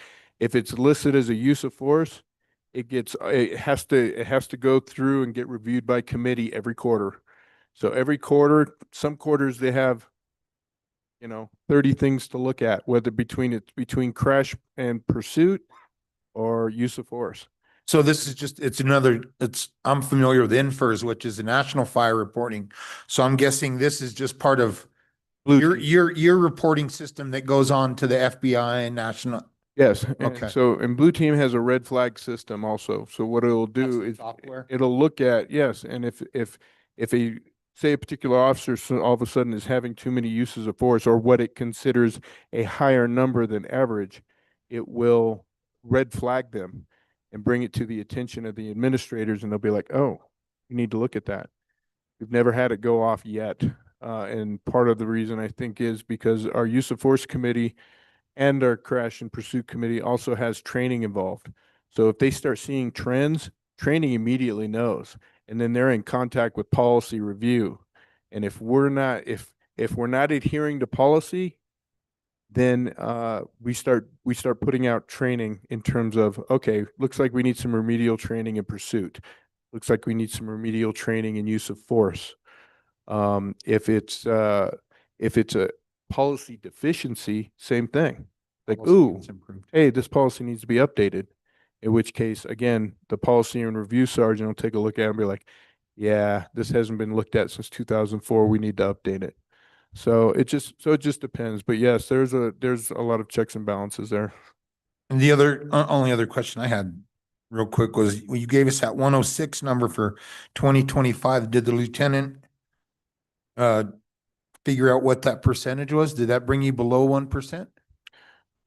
No, it was still, well, even before it was below 1%, but yes, it did drive it up. I think we went from 99.85 to 99.87. So it's a fraction. Yeah. It's less than the when you're talking tens of thousands Yeah. of calls and 106 to 131, it's small, but we're still well within line of national standard or national averages.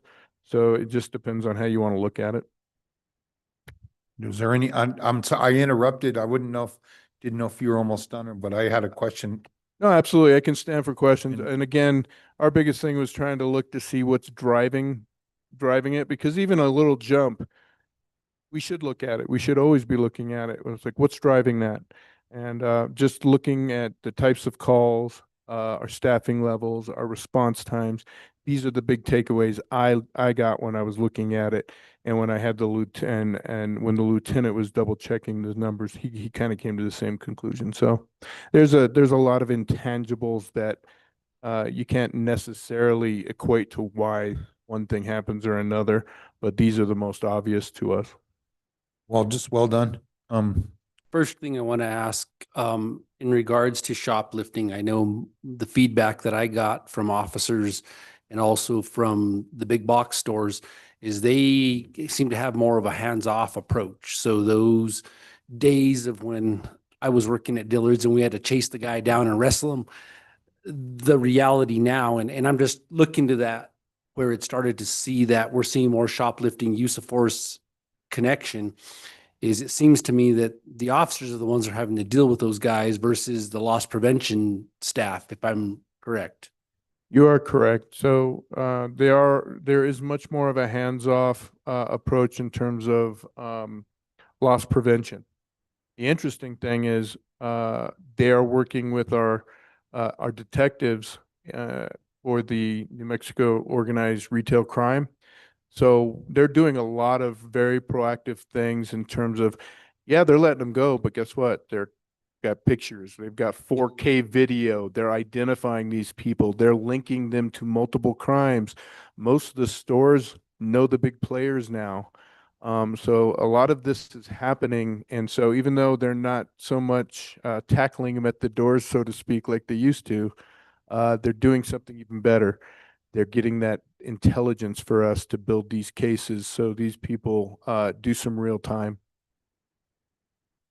Awesome. I appreciate it, and I appreciate the work that you put into this, Chief. You know, to me, the numbers look really phenomenal, and understanding that you are looking at those things to see what those trends are, make a big impact to the community. So I appreciate it. Thank you, member. Any other questions?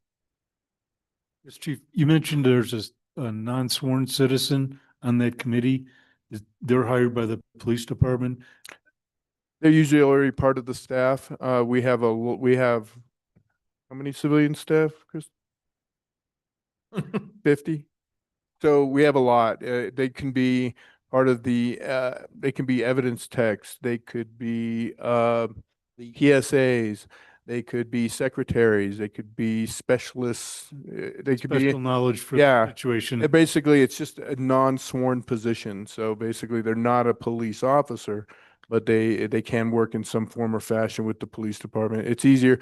We don't really have anybody on the outside, only because these committees, when they have them, it's an all-day affair. They're there from 9 o'clock in the morning. They usually buy lunch and bring it in, and then they're there until 3 o'clock, 4 o'clock in the afternoon. It takes quite a while to get through everything. So most of them, because this is a self-instituted committee within the department, we can pay them to do it. Most people can't take off in a day and do that kind of thing. So, Thank you.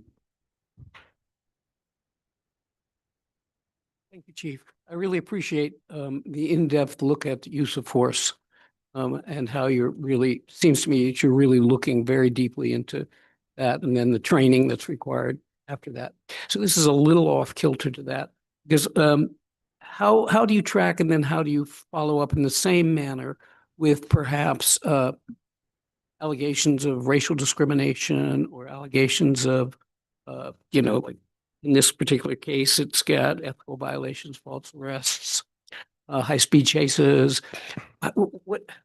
Describe to me that process, because you're so thorough with this use of force process. no, not a problem. It basically falls into the same software. So all of these complaints get logged into our software, whether it be for racial discrimination, whether it be for, pretextual stops, whatever you would, whatever your pleasure, it gets logged. So a lot of times, same thing, the software will detect like, oh, we're seeing a high instance of this. Even say if the officer was looked at and exonerated. If it's coming up over and over again, the system will still flag, go, we need to take another look at this, or a second or third look at this, whatever the case may be. So it still gets looked at, every complaint. One of the things about internal affairs, when I was in internal affairs, I got a new lieutenant who came in, and he wanted to sit in for me to take I was taking a complaint. And I knew this one individual who was coming in. I had taken his complaint before, and I was like, this would be a good one for you to sit in. And he came in, he sat in. Hour and a half later, he goes, I don't know how you do this. And I was like, because you have to, because every complaint's important. And the reason why he said that is because this person was very much out of his mind.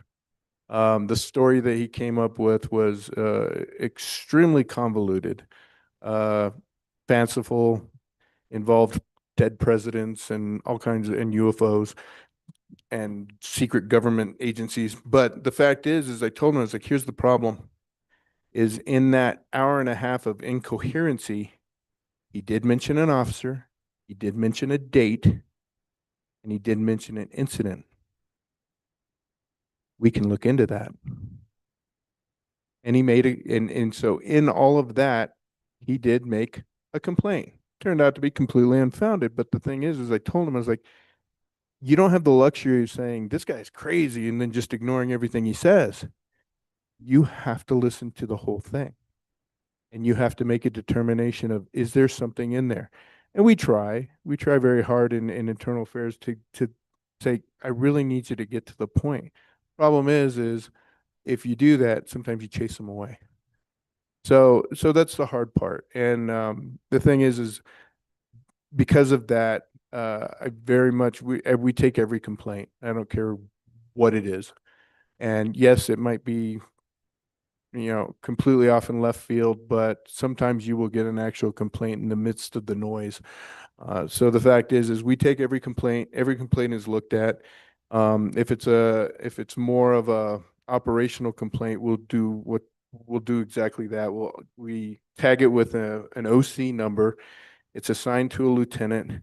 They have 30 days to investigate, complete the investigation, get it up through their chain of command. And a lot of times they'll be sent back. Be like, hey, you didn't explore this. Why was this not this question wasn't answered? Why not? And not so much anymore. You get a newer lieutenant who isn't used to that kind of thing, and then you tend to send them back a little bit more. But most of our lieutenants that have been doing this a while, they investigate it thoroughly. If it's a more serious claim, then it'll stay with internal affairs. It'll get a number and it will be investigated as well. And then it goes through the process, much like I've already explained. Vice Chair, without creating undue burden on the police chief department, perhaps is an analog to our discussion of the oversight responsibilities for this committee. We could periodically, I leave that up, get statistics on some others besides the use of force and complaints. I think that's the type of stuff that we're looking to do is what I would think. Well, and one of the things, I apologize, we do have our end of year report coming out soon. That covers a lot of that. And the internal affairs portion of that end of year review covers the amount of complaints, what were the highest complaint, what were the general highest complaints, things of that nature. So it is covered. But yes, anytime you guys want a certain something, let me know. We can pull it up if I have enough time. Bruce, did you have some? Okay. Eric. What I'd like to ask of you, Chief, is I think it would be best for the education of this committee is if you could actually have a member of your staff bring forward an actual blue team example and kind of walk through it. And so I think it would be beneficial to the members of the committee to understand exactly how that goes through. All the fields that it captures. Just to understand when you receive something along those lines, this is how it's processed through Blue Team. This is the type of thing that would go to IA and there would be a full-blown IA investigation. This is something that's more operational that would go back to the lieutenant for them to, just for education purposes. I would appreciate that. It shouldn't be too difficult. The other thing we're doing is it's being incorporated now into our Axon software. So it's going to be self-comprised inside of Axon. So right now we're in this transitional stage, but it shouldn't be a problem to find an old one that has either already been adjudicated, looked at, whatever the case may be, redact some of the names and show you what the process is. That's not a problem. Thank you. Thank you. Thank you, Chief. Do you have anything else you want to add or? Not on this, but obviously. Oh yeah, you're further down the I'll be agenda. presenting the stats here in just a second. All right, thanks. Next we have, I think we're going into action items. And it's a request for approval of general services contract service software agreement with Image Trend for incident call reporting software. Total of 400,660 or 58.49, including GRT, 4-year term, acting Chief Outerkirk. Yes, sir. This contract is our software contract for all our reporting for EMS and fire incidents. This contract is just due, it's up, and we're putting it back through committees, and that's our 4-year contract. And So it's an existing vendor, no new vendor, no new. no new vendor, no new stuff. It's just a renew of a contract. Yeah. What are the wishes committee? I Have a Move to motion? approve? Motion? Do I have a motion or? Yes, move to approve. I'll second it. So we had Camford and motion and, okay, all those in favor signify by saying aye. Aye. Any opposed? No? Is it a roll call? Okay, because it's finance. Chavez. Member Finger. Member Bolicher. Yes. Member Wheeler. Yes. Member Pilcher. Yes. Member Crawford. Yes. Member Robertson. Member Martinez. Yes. Member Listwood. Alrighty, sounds like we have a unanimous approval. So the next thing we have are discussion items. Back to Chief Grundler, matters from the police chief. Don't worry, I'll make this quick. It's January, so we only got 1 month of stats to get through. So, in 2025, we had 1,881 self-initiated calls for service. In 2026, we had 2,529. So that's an increase of 34.4% for self-initiated proactive activity. That's a good thing. We like that. For calls for service in 2025, we had 4,892. In 2026, for this month, or for this last month, we had 4,093. That is down 16.3%. We like that too. Less people are calling for emergencies. That's a good thing. And then total calls for service were 6,823 in 2025 and 6,701 in 2026.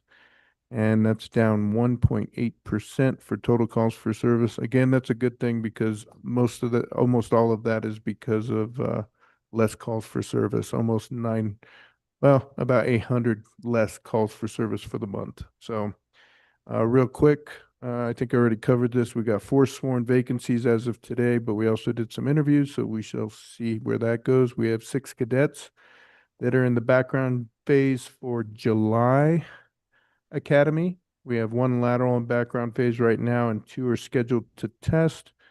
We have 5 laterals that are scheduled to test out of field training, and that's actually been updated. We actually just tested out 3 of the 5 laterals, so they are now on the streets serving our community. And then we have 8 cadets that are actually in the academy. They just finished week 3, and very proud of that. If anybody knows anything about the academy, first couple of weeks are really tough. They try to weed them out, basically say, if you're weak, you're gone.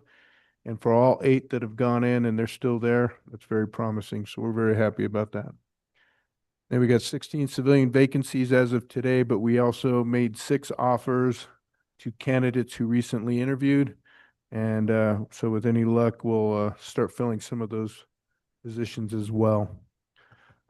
So real quick, I got Lieutenant Laramie, Charles Laramie. He is our day shift commander. He'll be presenting the case of the month for patrol. Okay, just real quick, Cam, did you have a question? No, sir, I do have another meeting in 3 minutes, so I do have to go ahead and hop off. I apologize. Okay, we still have a quorum, right? Okay, thank you, Cam. Yes, sir. Thank you. Good evening, committee. Lieutenant Laramie, Santa Fe Police Department, going in for Captain Montano tonight with the patrol case of the month. I'm not sure if you guys are aware that we posted a very successful pit maneuver a couple weeks ago for an armed robbery attempt. That is what I'll be discussing tonight. The primary officer was Officer Antonio Valdez. The officers that were involved was Sergeant Richard Hildebrandt, Officer Andres Sanchez, Officer Derek Arn, Officer Damian Lopez, and Officer Cesar Granados. Our suspects were Du Huden and Heather Martinez. On Wednesday, January 28th of 2026 at approximately 5:45 p.m., officers were called about a possible robbery at the location of the Love Etc. on Cerritos Road. When officers arrived, they were informed that the suspects had gone into the store, attempted to purchase items with a possible fraudulent card. They put the items on the counter, but the store's policies state anything over $300, they have to show ID. The suspects did not want to show ID. The suspects then grabbed the items and ran out the door. In this process, the neighboring business owner came out, tried to stop them. At that point, the suspects did draw a handgun from their waistband, pointed it at the person trying to stop them. Also, as the suspects were trying to get away, the owner was pinched between two vehicles and dragged underneath the car. Thankfully, not life-threatening injuries. The officers on scene then gave out the description of the vehicle with the license plate.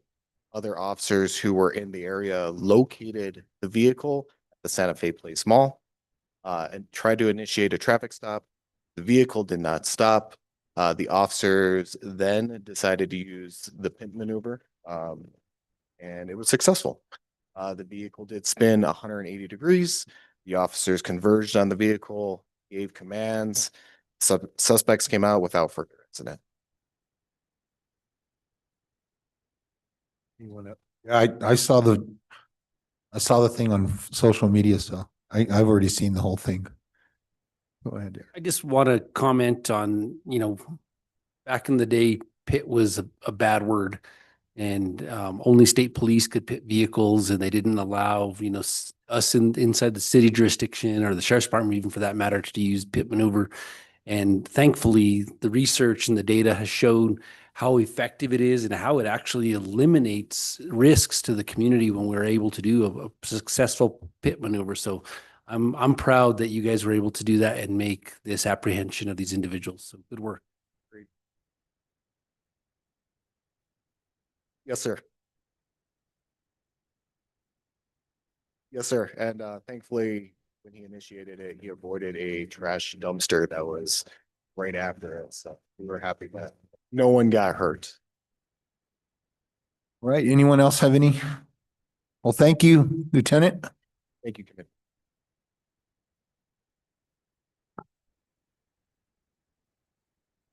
Next up, I'll be asking Captain Patria to come up.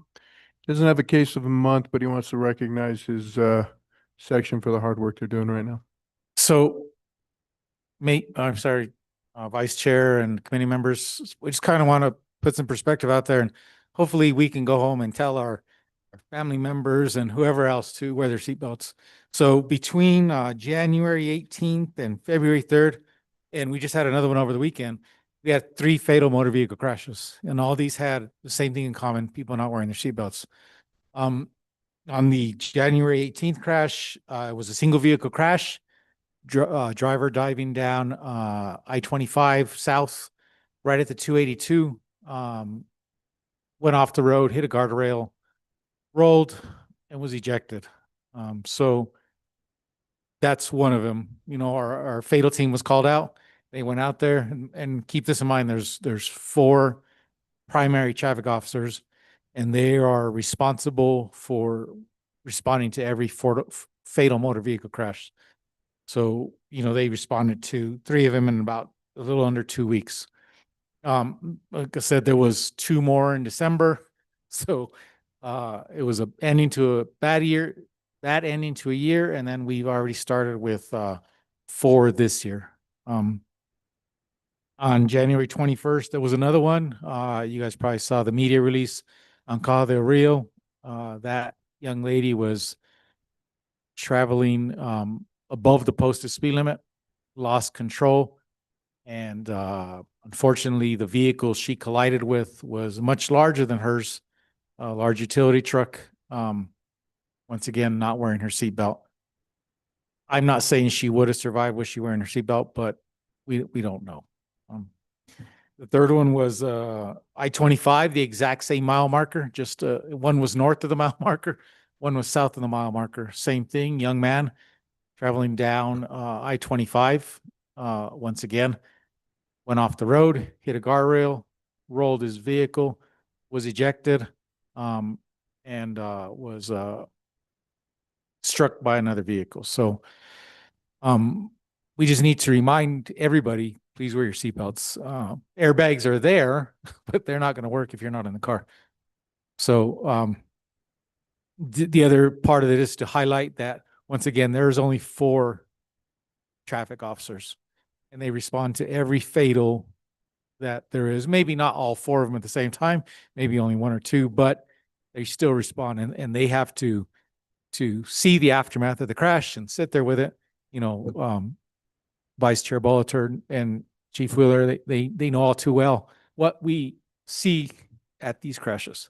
So please remind your families, your loved ones, your friends to wear your seatbelts. We had another one motorcycle this weekend, right? Right near my, on Osage, right? near my Alfrea, yes, sir. Alfrea and Osage.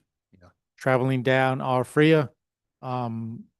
It's still an ongoing investigation, very close to his destination. Helmet? Do we know if he was wearing a helmet or not? He was wearing a helmet, but it came off during the crash. So, yeah. I just want to comment and follow up, Captain, in regards to your comment of the 4 traffic officers. And you know, one of them is very close to me. And I know that the investigation doesn't end that night. The investigation, and even though some of these are single car crashes, some people say, oh yeah, well, we know who was at fault, right? We know who was involved in the crash, and we don't need to pursue all this. That's not the case in these fatals. These officers have to go through every single detail, and because it follows now to the civil action that's going to take place. So I appreciate their detail and the time and energy that goes into these investigations.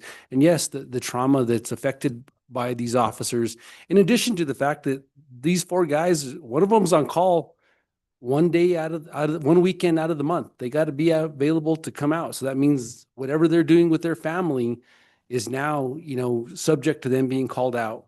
And so I think we forget about that sometimes. And so I appreciate them, and I appreciate everything they're doing. And I know that it's a long, drawn out process. I know that they're still working on those fatals from the beginning of the month up until today currently. So yes, I appreciate that. And I just had a question, and I think I know the answer, but on all these, for these fatal officers, do they all go through like a PTSD type of like critical? I know in the fire department, we have what's called critical incident stress debriefings, you know, and I was an arson investigator. I did 8 fatal fires in my career, and I can still tell you the names of each of those 8 people. So I know what they're going, you know, what they go through, and all of these cumulative things, you know, give you PTSD, whether you and I don't know if you guys have the same kind of mechanism. Whenever there's something, a big fatal, the fire department, typically those crews go through like a debriefing with a counselor sometimes. Yeah, Vice Chair Volater, yeah, there is we do have a peer officer support team, and they set up the critical incident debriefs. In this case, there is one being set up. We're planning it for this coming week for the fatal on I-25, where the young man was hit by another vehicle. The big reason for that is not only the trauma of the crash, but a lot of the members of the police department actually knew this person, and they, you know, it's a close-knit community, and some of the members went to high school with him. So. Thank you for that and for the discussion, and they appreciate the challenges of a specialized unit. And so that brings a question in my mind, Chief. You have very little vacancy at this point. Is that the case across all the specialized units? Yes, we're getting pretty close to filling all our specialized units. But at the same time, we're traffic officers for a city our size. I'd like to double it at least. So there are some needs we want to address, and that's part of the reason why we've been pushing so hard to try to get these vacancies down, because in reality, we should be bigger than what we are. So we should have more than the allotted officers we have. And if I have my way, and if I'm still in this position, I'll be advocating for expanding that. Thank you. Thank you, Captain. Next on the agenda, did we already have the Survey 90 results? That was part of the, they're in your packets. So I was gonna say, you guys go ahead and look at them That's fine. as you will, because we're getting pretty long in the tooth. yeah. Real quick question. Little random. Have you been contacted, Santa Fe Police Department by ICE? So no, what we try to do, because trust me, this is a ongoing conversation between our city leadership, ourselves and our federal partners. They don't really tell us what they're doing, and they're not going to be blunt and to be as accurate as possible. They don't have to, and they're not going to. I have cultivated a relationship with the AFOD, which is the person who's the field director for ICE in New Mexico. He's been willing to let me know after an operation has happened if they've taken anybody and what days that they conducted the operation within the city of Santa Fe. But most of these instances where people have been reporting on Santa Fe Bulletin Board or on Facebook that, hey, there's ICE here and there, it's almost exclusively been our officers working operations. One of the things I was going to say was our Captain Montoya here is our investigations captain. And he really wasn't going to say much because the fact is they're running lots of prolific operations, both for our various units, and it's just stuff we can't really talk about because unfortunately it gives it away. So the fact is that they're doing a lot of proactive stuff out there right now, and half the time they're being identified as ICE, it's our guys. And they're clearly marked, but people are taking a fuzzy picture 200 feet away and saying ICE is here. So, but a short answer to your question is no, not really. I've been forced to try to contact them because obviously the constituency puts stuff out there online. They're making invoice to the mayor who's asking questions, who in turn is asking questions of me. And I'm trying very hard to keep a good working relationship between the AFOD for ICE for the state of New Mexico and us. But it's a tenuous thing. If I push too much, they could close it down completely and not talk to us at all. So it just depends. Thank you. Chief Outer Kirk. Thank you, evening members of the committee. So just a couple items, we were asked to bring a few numbers forward. A number of years back, we noticed that we had a need within our department. We had one medical officer at the time. Over the last several years, we've been able to bolster that EMS division, and now we have 4 EMS captains that work within that department. And part of the purposes with these EMS captains is to help have some oversight with our paramedicine and our EMTs and help provide feedback and training and quality management and quality assurance with the medical care that we're giving to the individuals in the city. And with the ARU, they've also been helping with the ARU and getting them up and running. At this point, we've noticed that the ARU has been running fairly well over the last several years that they've been going, and we've moved that EMS captain off that unit to let them kind of operate within their wheelhouse. What we've seen over this last year is the ARUs ran approximately or exactly 827 calls for 2025 over this last year. And they're working Monday through Friday, roughly 8 to 5 or 7 to 6, depending on some of their schedules. We haven't seen that change too much over the last several weeks with this change. They're still running about the average same amount of calls that they have been on each day. But the change that we have seen is that our EMS captains have had a lot more time. One of the things that we've tasked them to do since they were promoted is give feedback with our cardiac arrest calls, some of these high acuity calls. And that's something they've really struggled doing over the last several weeks. They've done 100% of quality assurance and management on all our cardiac arrest calls. They're able to they've had the time to provide the stats to the medics. They've had the time to look at all the different parts in a cardiac arrest, to how much time lapses when we have pauses in CPR. So we want to minimize that as much as possible, right? We want CPR going all the time. And so they're able to see how many times did you have a 10-second time when you weren't doing CPR. And those are important to see what kind of quality of CPR is being done by the crews on scene. And we've been able to track all that and be able to give this feedback back to the crews to help them better perform the duties that they've been charged to do. Some of the other things they've been able to do with these stats is not only look at cardiac arrest, but other high acuity calls and provide feedback. They're able to look into patient outcomes and look at why some of these patients went into cardiac arrest in the first place. And so it's been a huge success already in the last few weeks, having these medics these EMS captains perform these other duties that we originally wanted them to perform in the first place. And we're able to see better care given, better EMTs, better paramedics within our community. And so it looks like so far it's been a pretty big success with that small change, along with the ARU still able to fulfill all their capacities without them on that truck the whole time. Now the EMS captains and all our ambulances are still a resource to ARU as they are out there. They say, hey, this looks like this is not just a community health visit kind of idea, and there's an actual medical concern here. We're there within minutes, right? They initiate an ambulance to come or the EMS captain to back them up, and they're available with them. And so that was one of the big issues or big matters that we wanted to bring forth today. Along just our normal call volume of last month was 1,691 calls, and it's kind of on our normal target like we've been doing. So if there's any questions, that's all the matters I have. Anyone have?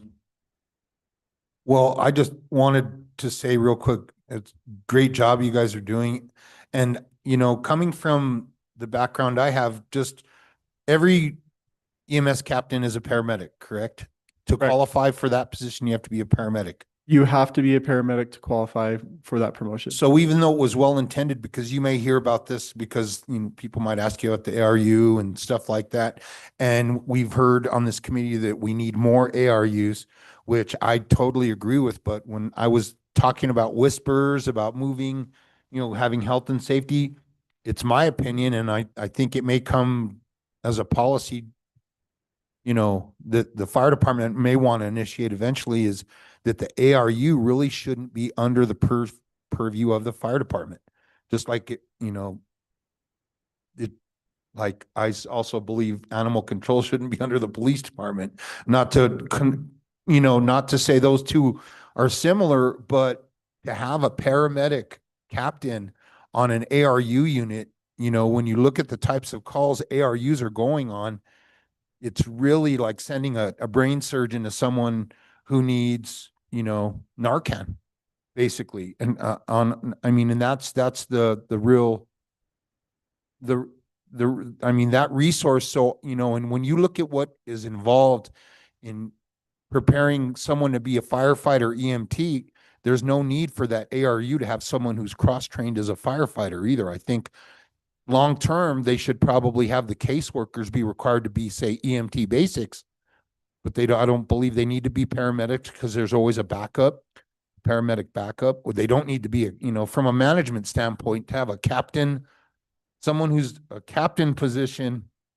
and all of that training to be sitting on an ambulance on an ARU, to me seemed insane. So that's just something that you may hear about in the field. I think we need more ARU units, but I think staffing them at this high of a level isn't, and that's the type of things that I think this committee, those are the type of policy things that we can, lend our experience to help with that.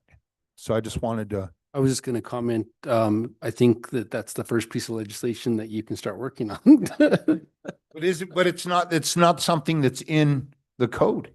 It's not something in legislation. That's a direct policy, and I believe part of the that- whole that health goes- and safety thing we're doing.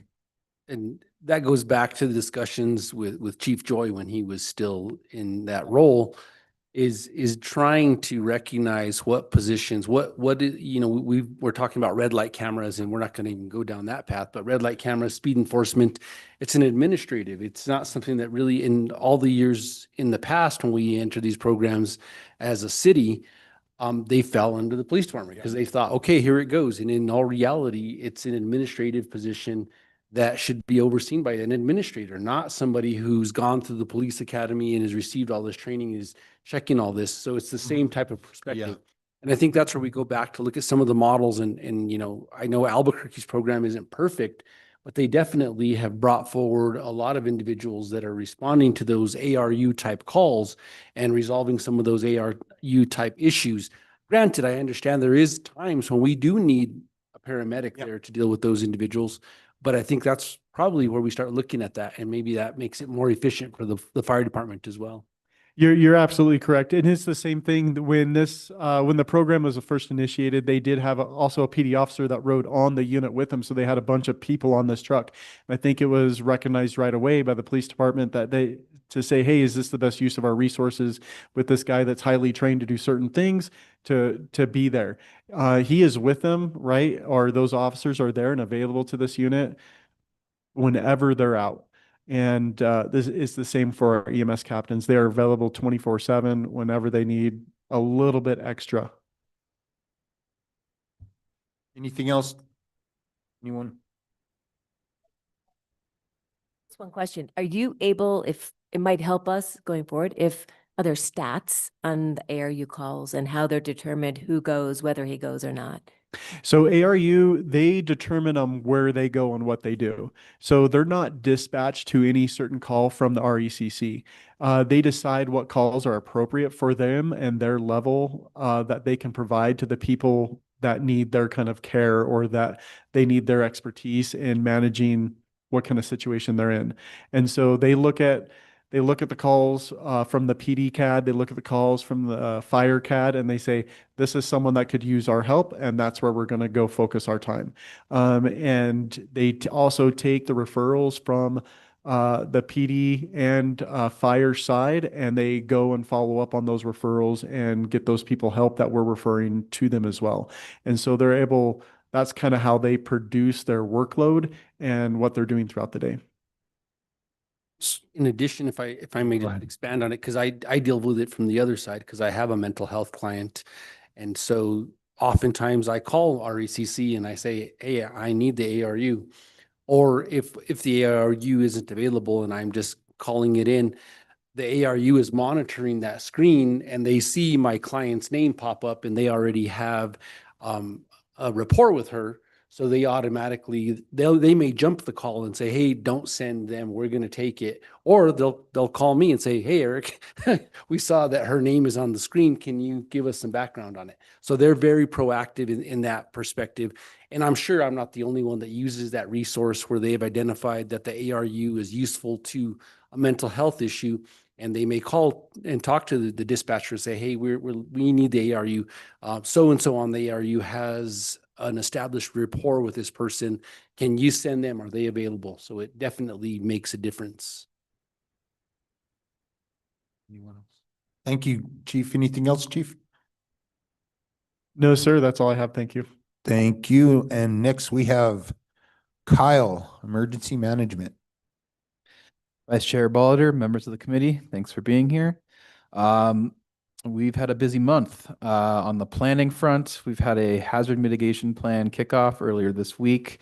As we go through that process, it's like a year-long process where we start with identifying hazards and then figuring out what we want to do about it.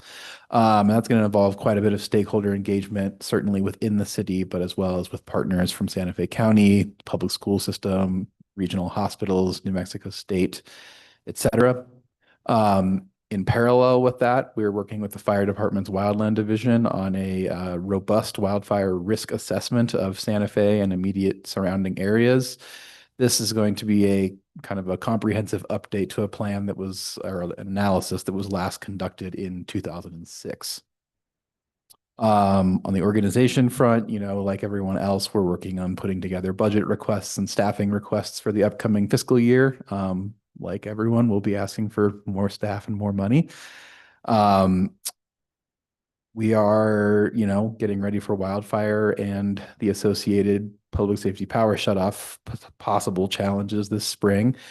We've been meeting bi-weekly with the fire department and then bringing other individual stakeholders into that conversation to have very specific targeted workshop type of discussions around what we intend to do. And just prepare for those hazards.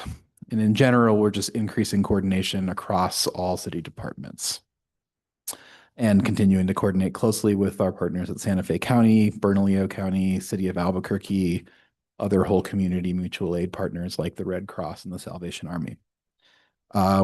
We are supporting the police department's special operations team in purchasing new special operations PPE with some FEMA funding that we have available to draw down.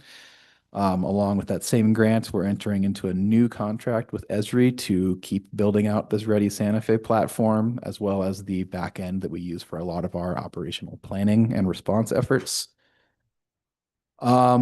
We've been super busy with training and exercising. Just today, as I mentioned during my presentation, we delivered an executive leadership disaster preparedness training. That really focuses on the roles and responsibilities of the policy group at the highest level and what they do as far as resource authorization, supportive policymaking during disasters, complicated mutual aid efforts, and delegation of authority. In the last 2 weeks, we also had a water distribution emergency tabletop with the water department. We just happened to be having that exercise while the county was having their own challenges in that space. And I won't give you the full list, but there's just a number of upcoming training and exercise opportunities that range from hazard-specific tabletops to large-scale MCI and hazmat responses. Taken as a whole over the last fiscal year, we've delivered more training and exercises than we have in the last 5 years combined. We've delivered 10, best estimate, and then we've participated in 4 as the representative for the city's emergency management function. More important than just a number, we've been exercising across every FEMA community lifeline, not just traditional public safety. We're also increasing partnerships with public works, public utilities, and public health functions, while of course continuing to support our traditional public safety partners. And we're seeing a lot of success with that already. Our Code Blue and winter weather responses over the last few months have been the best they've ever been. We're working with the fire department in Santa Fe County on a joint wildfire preparedness day event that'll happen this spring. And then in general, working with them and other partners on preparing for special events seasons.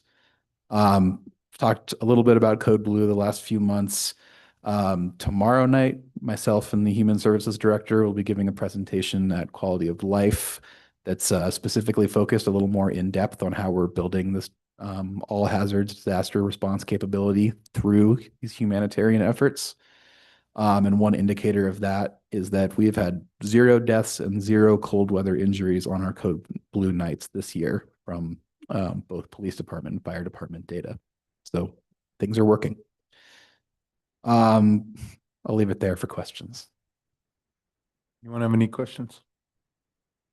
No? Oh, great job, Kyle. The only thing I might say is you might want to think about moving up the wildfire preparedness stuff, because if we don't get any moisture at all, the season's going to start in the winter instead of early spring. Agreed. Thank you. Roberto, sorry you had to stay here and listen through all of this, but you're up. It's a long wait. Thank you, members of the committee and everybody here. No, it's good information for me as well, so I'm happy to be here. Just going over our January stats. Total calls received, 26,279. 911 calls received, 5,934. Our answering time for 911 calls, we answered 86% of our calls within 0 to 15 seconds. Calls referred to 988, or calls referred from 988 to our ACC, 19. We currently have staff vacancies at 10 right now. And my intent is to pursue a intense recruitment in March for staff. We recently renegotiated our collective bargaining agreement, and our staff, our starting pay is now at $25.02 an hour, which is competitive, if not better, than most of the 911 dispatch centers in the state.